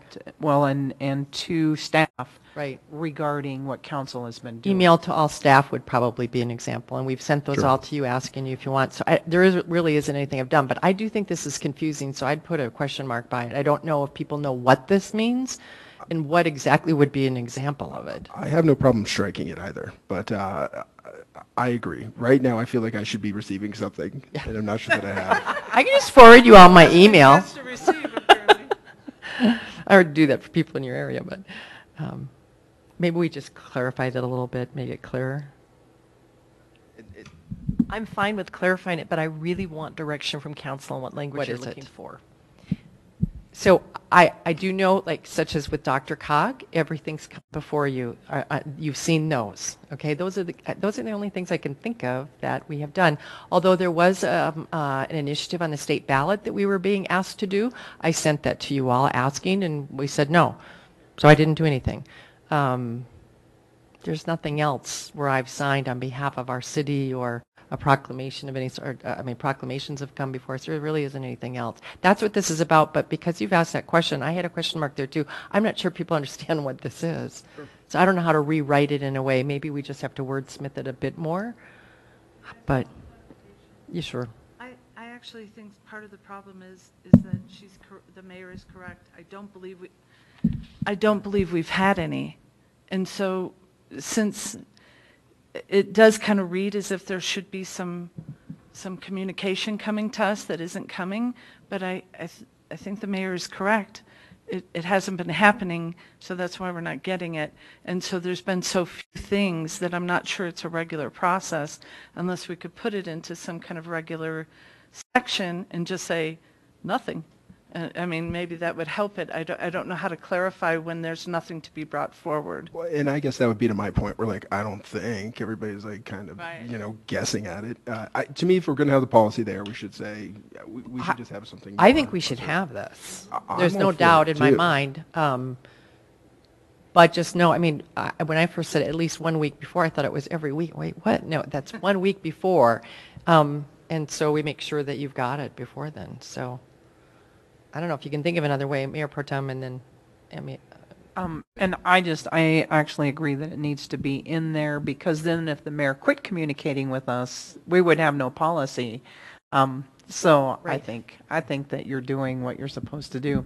The other, and I don't want to belabor this really about the swearing in of the mayor, but is it possible that if we did have a swearing in the swearing in piece, it could designate the job of the mayor, you know, just the things that are already there. And so then it would reiterate for the public what it is, if we decide that we're going to do that. That's a really smart way to do it, because I would prefer, having been in this role, if you're going to do that, it would help to at least do that so everyone understands. That also can be the information that we put out at the beginning of every meeting and a handout that we have, what the role of the mayor and the mayor pro tem are. And Councilmember Martinez has hers. Yeah, I really like that suggestion. My question relates to item 1E3. Appointments of the mayor. I'm just not clear on what this actually is. The mayor shall submit nominations for appointment to city council for their review and consideration when nomination by mayor is established by law. Are those like putting things on the agenda, or is that something else? I'm not clear on this one. Some of your appointments that you do, for example, the ones to EURA, those are established by state law. And so they go through the regular appointment process, and we use the same appointment process for everything.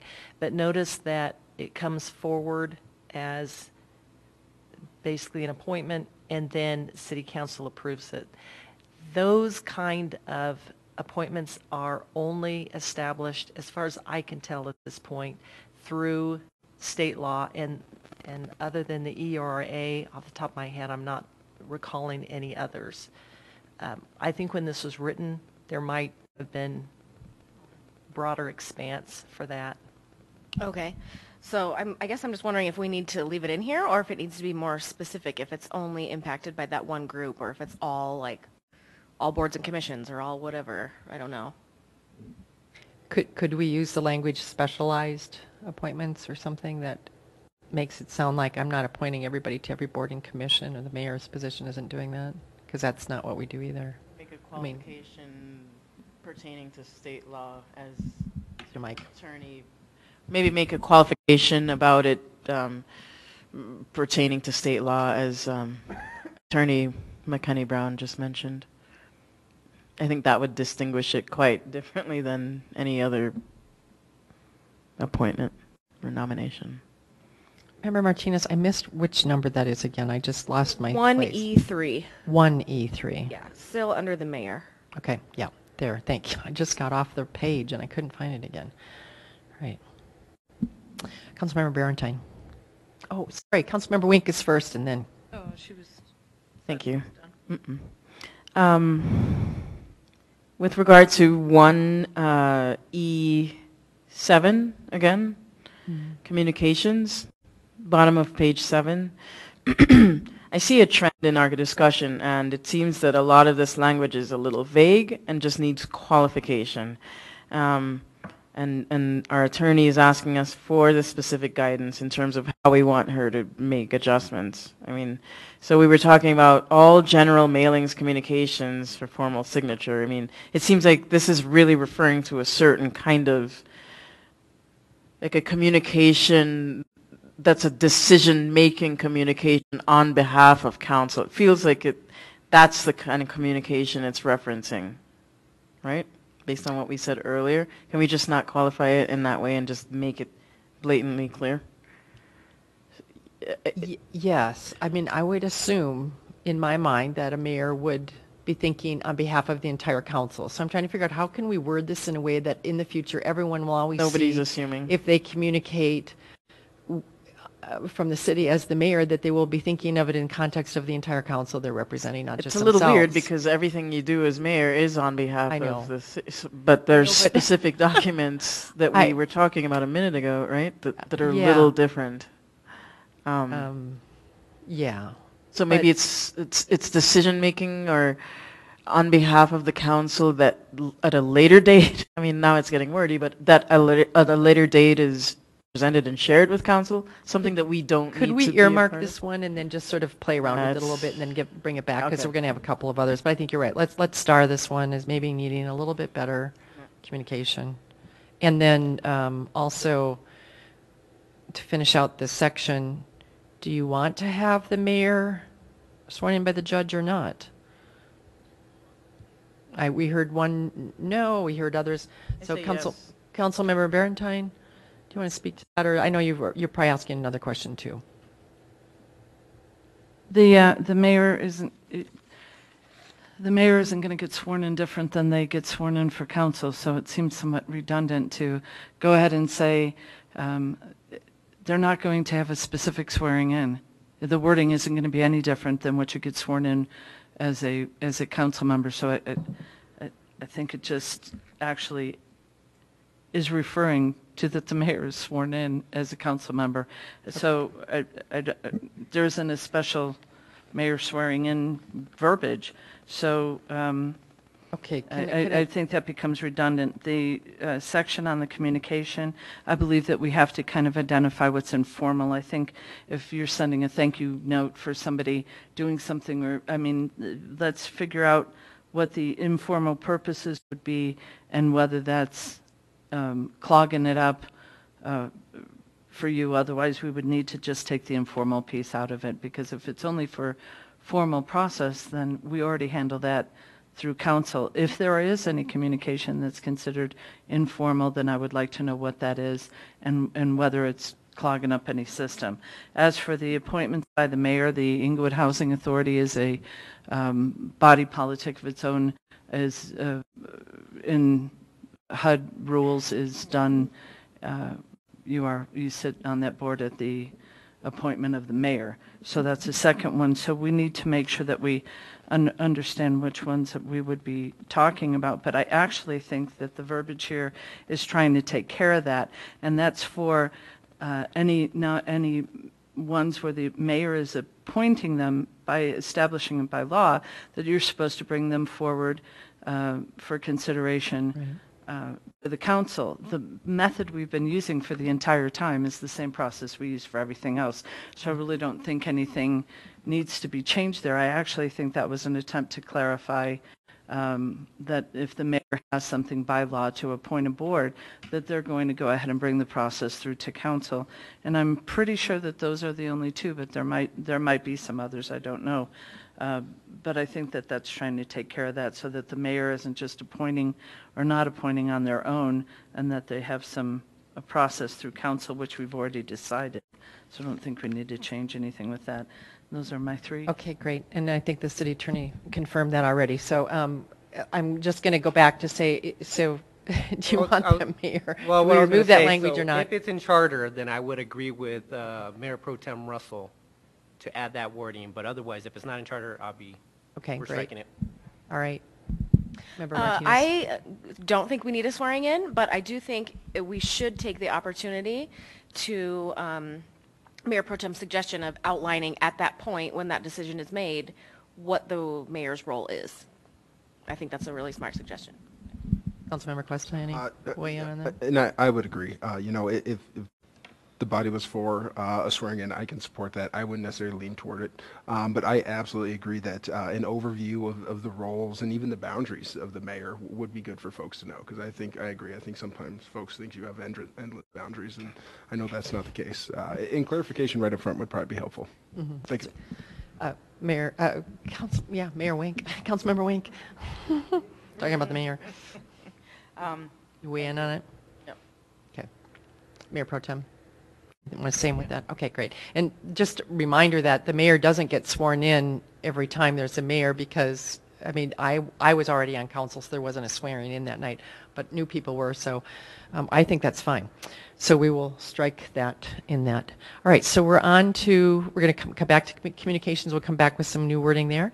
And anything else under A? If not, let's move on to section B for this. Having a Commented on about the, because I think she brought up a good point on A. Can you use the microphone again?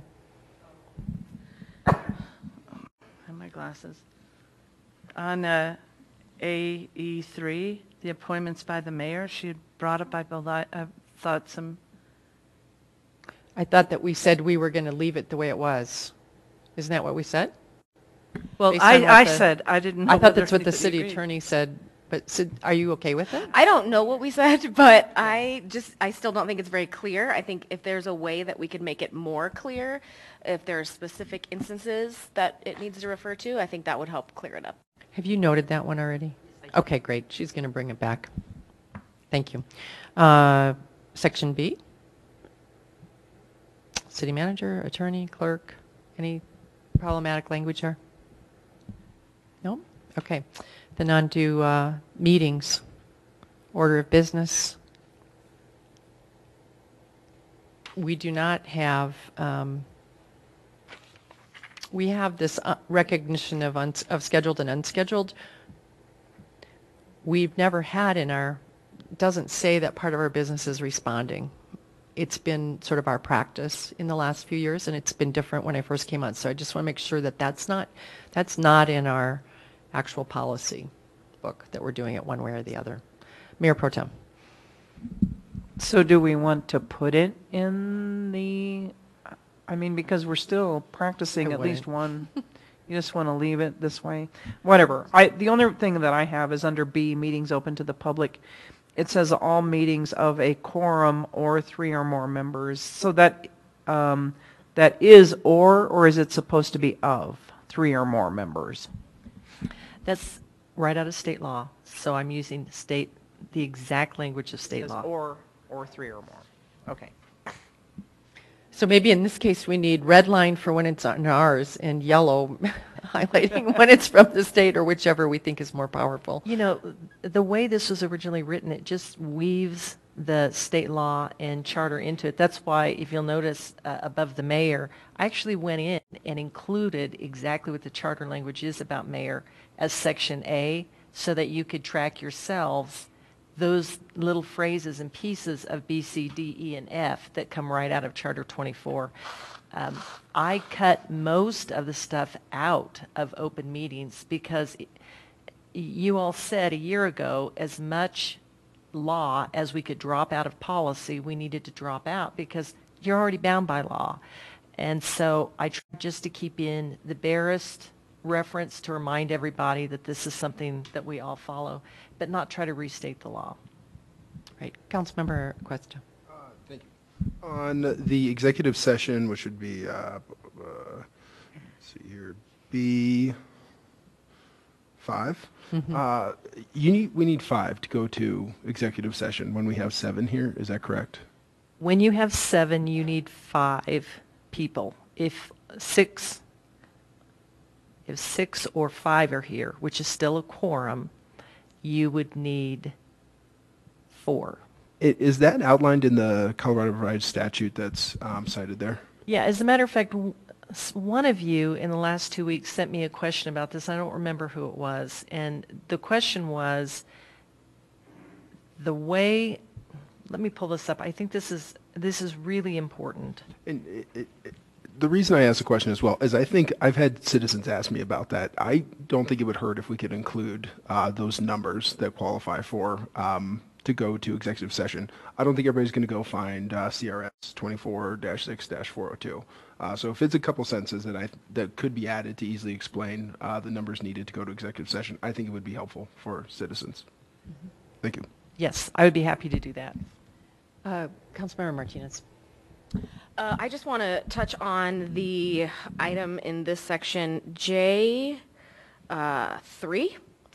under the section of addressing the city council. The off-agenda topics, in conformance with open meetings law, city council members shall not respond to community comments upon topics not noted on the agenda. So if we do that, I think that's a good idea. But it'll take some getting used to for us, especially since we're changing up how we respond to public comments. We're taking turns, and then we'll just have to really keep in mind to not comment in that section of the meeting on anything that was not on the agenda, right? And then if we want to bring it up, any of us want to bring it up during our council member's choice, we can at that time, but not right when we're commenting, right? I think That's that was how I the read it. intent of this. Okay. Yeah. And I'm supportive of that. Just wanted to say it'll probably take us a little getting used to. I think Councilmember Barentine might be next. Well, we've gone so far from what my original question is. My first was just a clarification. You started this whole conversation with something about the order of business, and I didn't understand what your concern was. And I have two questions, so since it's gone so far from that, what were you bringing up? Should we? We don't have an agenda item for comments. It's not in the order of business, as numbered. That's all I'm saying. That's all I'm saying. So I've had people say, well, you missed that in the order of business, but it wasn't necessarily anything that's on our order of business. It's something that we did by procedure back, maybe 6-7 years ago, added a comment after these unscheduled comments. That's all.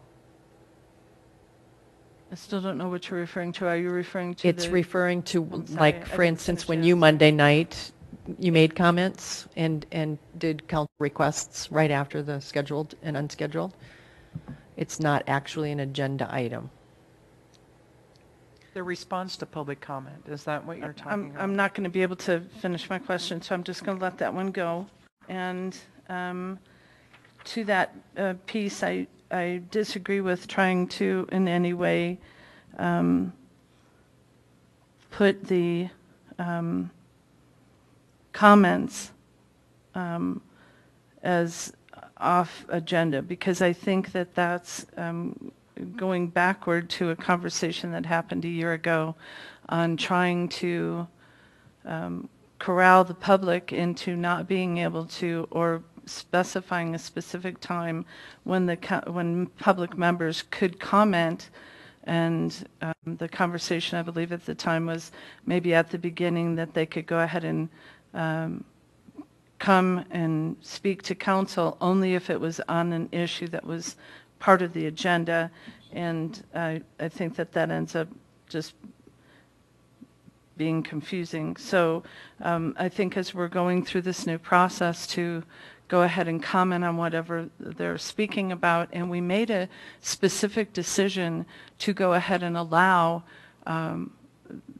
it to become a council request. So it has to be vetted or discussed at least, and I would like for the person who's summing that up to go ahead and make sure that they include any comments, whether they are on the agenda that night or not.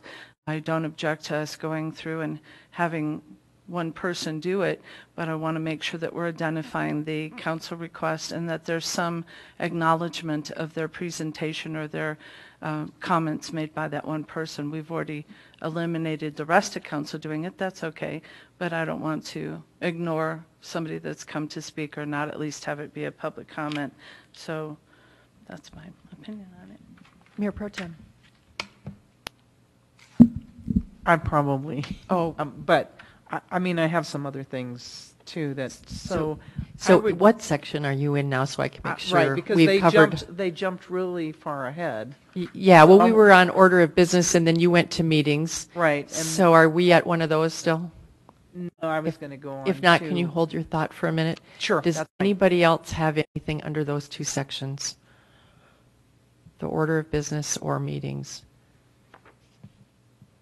My understanding from our discussion about meetings and our response to public was really not to have a conversation or try to make a statement that would put us in one position or the other around an item that was not an agenda item. And so that we would not be commenting to the point where we'd start elaborating on what someone said. I think this gets us into trouble sometimes, particularly if someone says something that we haven't yet found out for sure exactly all the facts around it. And so we want to be careful not to just, reiterate something that maybe not be totally the same perspective that other people that are involved in it have. So I think it's more about just addressing it and saying, council member thank you for coming, I think is fine. Thank you for addressing your issue is fine. But then moving it to a council request is the next important thing. That's what I thought we were doing. Councilmember Martinez. Okay, Councilmember Cuesta. J1A, which is scheduled public comment, and it's that Any private individual who desires to appear before City Council may be scheduled to appear by advising City Manager of such request not later than 5 o'clock the Wednesday preceding the next regular meeting. So for instance, Mr. Doug Cohn, he's a very regular presenter, I would say, and a valued one for me. Could he just say, put me on the book for the next 12 months? The way I read that, they could. They just, it's as long as it's 5 o'clock before the meeting that'll be December 12th, 2021, I don't see why this language would allow him to do that. And I could see folks that would want to just say, yeah, put me on the calendar. I'll be there every Monday going forward. Go ahead, City Attorney. That's come up with the city clerk recently, and the city clerk went back to what the previous city clerk's policy was. And again, you as a body get to make this decision. But what the previous city clerk's concern was is that an individual might have some kind of feeling about the city, some negative feeling or positive, whatever. And they say, just put me on the agenda. We could really load up the agenda with 20 or 30 names, because over the course of a year, a lot of people could just say, just put me on for the rest of the year. And at that point, we've got this agenda where we have no idea who's really in town, who's really planning on showing up. So the previous city clerk said it is incumbent on speakers to let us know that they're planning on coming to the next meeting, and that way council has some way to judge what that's going to look like. So that's how it's been handled historically here. And I think there's validity to that, but I also think that if I'm somebody who wants to be on the books every week in perpetuity, this language would allow me to do so. I don't think, as you've just explained it, is how it's written here. Yeah, I think it needs Thank you. clarity as well. And I think it respects the people who want to be on by doing that. And for those who want to be on repeatedly, it lets them know there are others too who want to be on, and we just want to make sure that everybody's up to date with it every time. Councilmember Martinez. That's okay. Back to the J3, whatever, the response to public comments. Another reason I think we should not comment on topics that are not on the agenda is also for the benefit of the public, because what could happen, and what has happened sometimes, is we get into a bigger discussion about something that's important to a lot of people, but they were not notified that we were going to be talking about it, and so therefore they miss out on that conversation and input into that, and I think that's not ideal. So for that instance, I think we should follow this as it is outlined. All right. Councilmember Barentine, do you have something new on this? On what she's saying? I'd like to finish that one. So hold on, you'll be next. Can we agree on this? Because we've had varying ways we've talked about this. Are we in agreement that it's not having, I think we know it's not a conversation about whatever they brought up. It's what we should say in the comments when someone brings something up. Yes, I am commenting on that. Oh, you are? Okay, go ahead. I think that what you're referring to is more an issue of how we handle the comments from council, and I think we've already addressed that by the taking turns. What it specifically says under B, that anyone who desires to address the city council as an off-agenda speaker shall first secure the permission of the presiding officer to do so. These kind of things that limit anybody's freedom of speech to present to council is what I'm objecting to.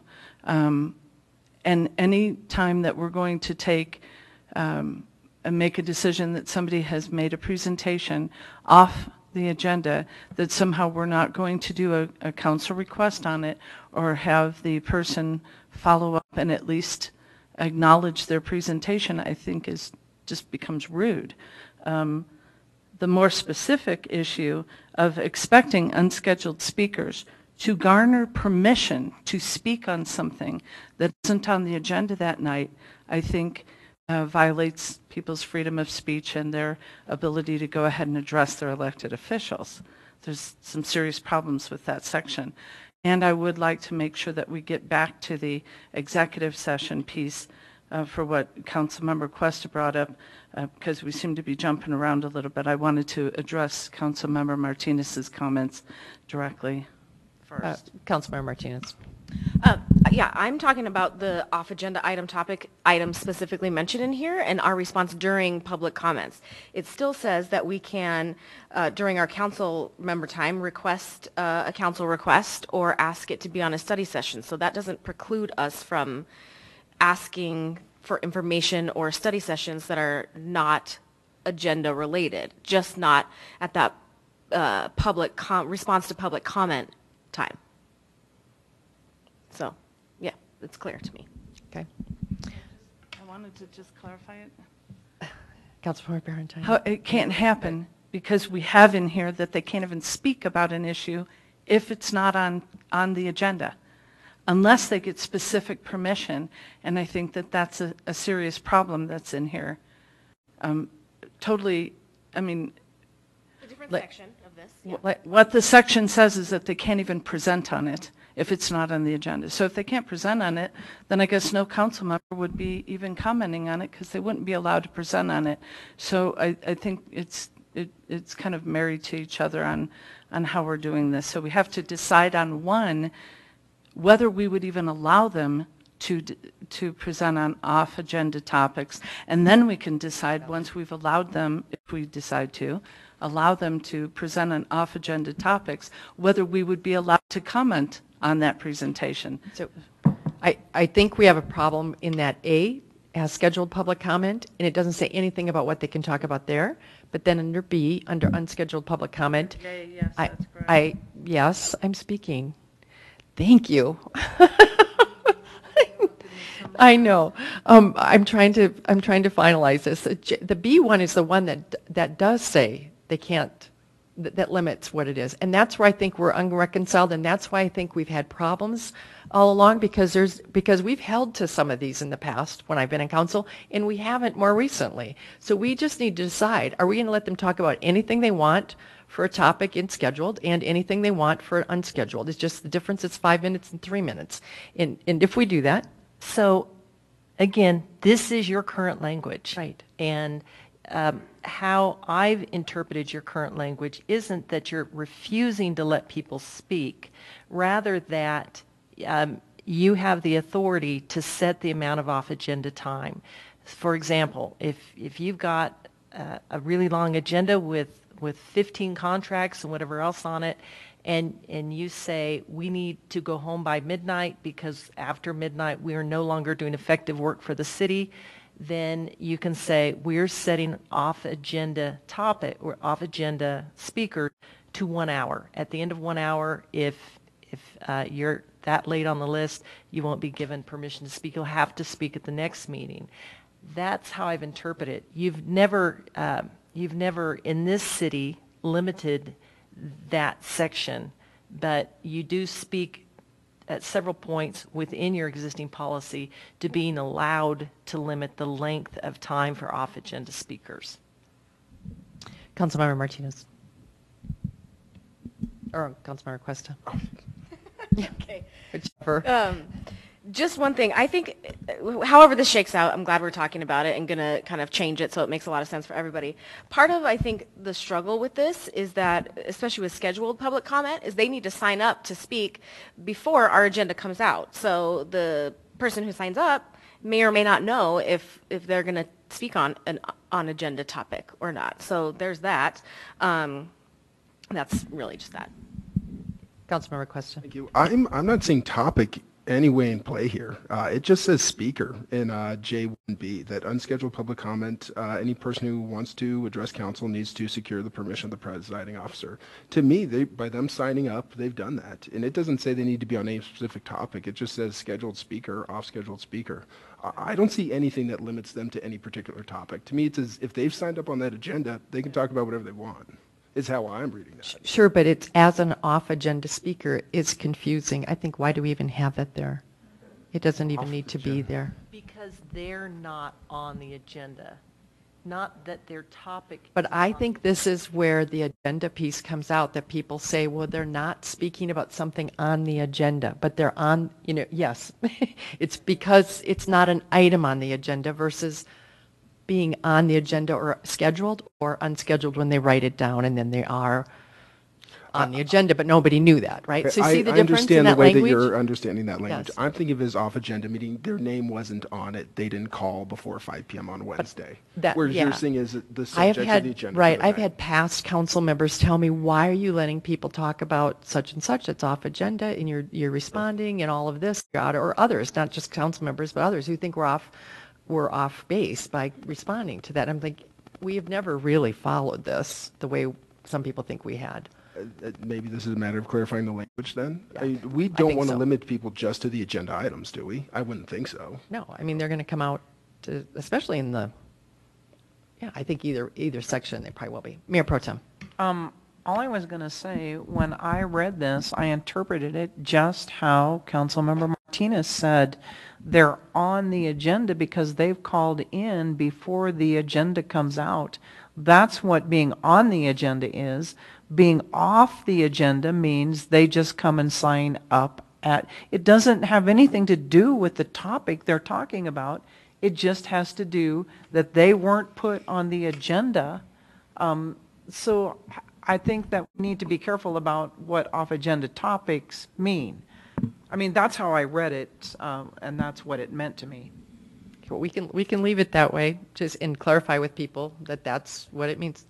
Councilmember Barentine had her light up first. I don't think we can leave it this way. I don't think that the interpretation of somebody getting permission from the presiding officer in any way says that once they've signed a sign-up sheet puts them then on the agenda. I think it goes to the agenda topics and then allows for people who, or gives the impression that we have the authority to tell somebody what they can speak about and what they can't, and I don't believe we have the authority to do that. And the way that this currently reads is giving the impression, I believe, that if the topic is not on the agenda, that they have to secure permission of the presiding officer to speak on the topic that they want to, because it's not on the agenda.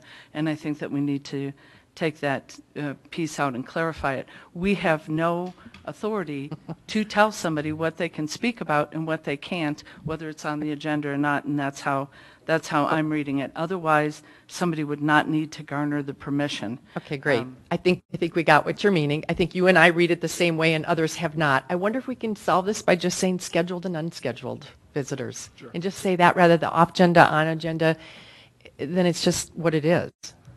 Sure. Would that work? Any other solutions? I think that would work, but I also think the issue that she's dealing with is shall first secure permission of the presiding officer. I think that should be taken out because all they have to do is sign the list. Right, and be called up. Yes. Yeah. I mean, yeah,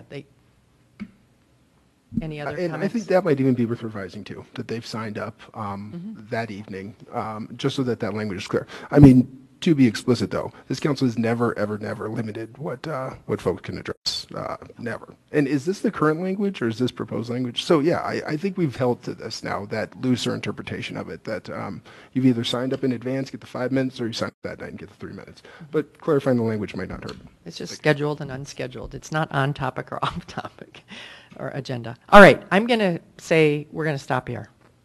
You okay with that, everybody? Yeah, pardon? It's past 8:50. I know it is, so yes. All right. Clarification? Sure. If we're going to say that we've gotten up to this JB, could we just note that we want to go back to, in this section, for some of the issues Absolutely. like what Councilmember Cuesta brought up? Thank you. If you'll just note that, I would appreciate Executive session in particular, right? And language right around after that. that, yes. Yep. Okay, that sounds good. All right, we'll stop there, and actually, I'll say anything's game. If we come back at it and you see something else, let's get this right for us and try and move it through. All right, council member's choice, and who would like to start? Councilmember Barentine. I just have a question. When are we going to know when this is scheduled? When our time slots are? I will work with Krista to let you know and see when Mayor Wilson is available. If you prefer one over the other, you could let me know. Okay, so it's just quickly coming up, so it'll be... Probably tomorrow. Hopefully, we'll have it all done. All right, sent out thank to you very just much. That's all email I had. tomorrow. Thank you. Yep, Councilmember Sierra. Oh, nothing from me tonight. Councilmember Martinez? I just want to thank Councilmember Sierra for covering for me last week at the transportation meeting when I was not feeling well. So thank you. Councilmember Cuesta? I'm going to wait to the main meeting. Is our stream working tonight? For some it has been, and others it hasn't. I'm going to wait apparently. till the main meeting. Thank you. Councilmember Wink? Very kind. Thank you. Just a quick note. For a bit of the time today, I snuck into the Historic Preservation Society's presentation on the Cinderella City Reimagined, and that was at our rec center, and it was so tremendous and so informative, educational. My thought and thoughts of a couple of citizens with whom I chatted briefly was that this might be, I don't know, I mean, this room is standing room only, but as we're talking about redevelopment and having these conversations with our community development team, I'm not sure it's something, I don't know the total length of the presentation, but maybe a study session might allow for it, maybe not. We're already tight on schedules, but it was really valuable. And I know they did it again at 6:30 at the Brew on Broadway, but it was fantastic. And if leaders of us feel it's prudent, maybe we can extend its exposure to the city somehow. Thanks. Mayor Pro Tem? I really have nothing tonight. All right. And just check your emails for the emails regarding both the interviews with our city manager search and then also the other one for the EAF interviews. And that is it, I believe. City attorney?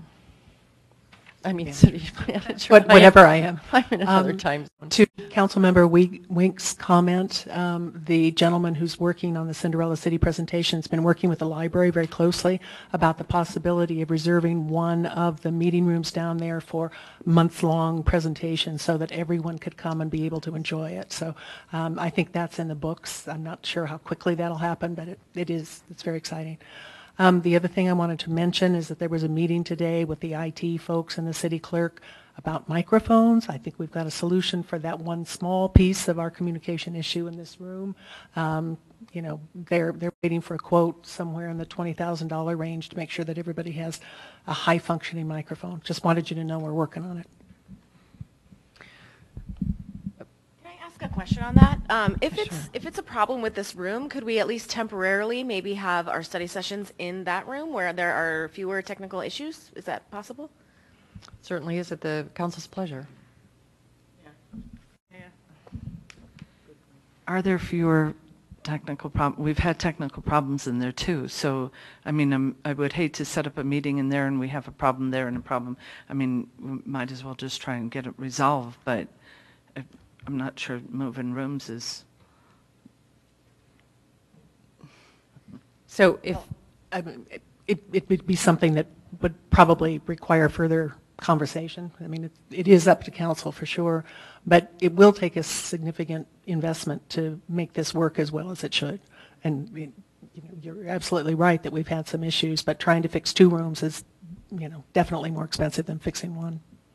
So let me ask a really quick round robin. Are you willing to meet in there until, if they think that it's more secure in there for a while with the mics in the system, until this gets fixed? Councilmember Cuesta? I mean, if we're fixing 2 rooms, I'm willing to abandon this one and go into that one and put the money there. If we're going to spend money on one, I'd rather the primary council room work than this one. If it's one or the other, I'd much rather we conduct business there, study sessions in main council than this room. Councilmember Pink? I'm open to having our meetings there too. Secondly, I don't know that the problems in that room are as consistent as they are in this room in the first place. So I don't really know that we're needing to fix things or challenges in that room in the chambers as we are here. So I think it makes sense for us to move in there for the time being, especially if the cost is not going to be small here. So I'm open to that. Mayor Pro Tem? Actually, I think the interaction between us is much better in here because we're not all sitting in a line. I hate to move in there, and since we're already working on a solution for this, think we, I'm actually asking for a temporary fix. This is not for permanent, but for a temporary, would you be willing to be in there until we can figure out this room to make it work? And then something comes forward. Are you willing to do it for the next couple of meetings until it's done? We'll put yeah. We could reconfigure the room to make it more conducive to this kind of conversation, should you so desire. I've already weighed in. All right. So I have said all along that I would prefer it in this as well, and I think I've said that in our mayor-manager meetings. I would prefer to have some kind of a conversation with each other. We could do it on the tables down in front. And so if they said they could do that, I said, well, then that would feel better. But I don't want to be paying a lot of money for stuff in here and there, or we may need to, I don't know. I would prefer to do a couple of things in stepwise rather than spend all that money.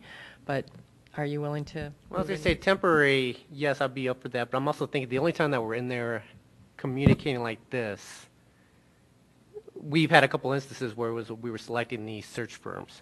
And I think the communication did flow pretty well during those times. The other times are going to be during meetings, and it's more just getting down to business and just stating our point in a sense. So. Okay. I would have to agree with the Mayor Pro Tem. Both rooms need to work. We had 2 council meetings in a row where there were significant technical problems, and we've had several in here. So I think it's about equal. I would like, if we're going to do one room or the other, then you're right, it should be the council room. But both rooms need to work. This is used for other stuff and other information. We have people that are presenting. This is a little bit more conducive to trying to have a conversation and get information back and forth. And both rooms need to work. So I would be concerned about going in there temporarily and then having a problem in there again and just having it look. So have you already started the resolution for here, or which one do you think would be easier to secure? They are investigating all the options in terms of video feed and everything here. We just don't have any firm quotes. The only piece of that they wanted to take action on are the microphones. Do we have a firm understanding what the problem is? I do not. All right. City Manager, anything else? No, that's enough. That's it. Thank Thank you. I'm sorry I made you into an attorney tonight. City Attorney?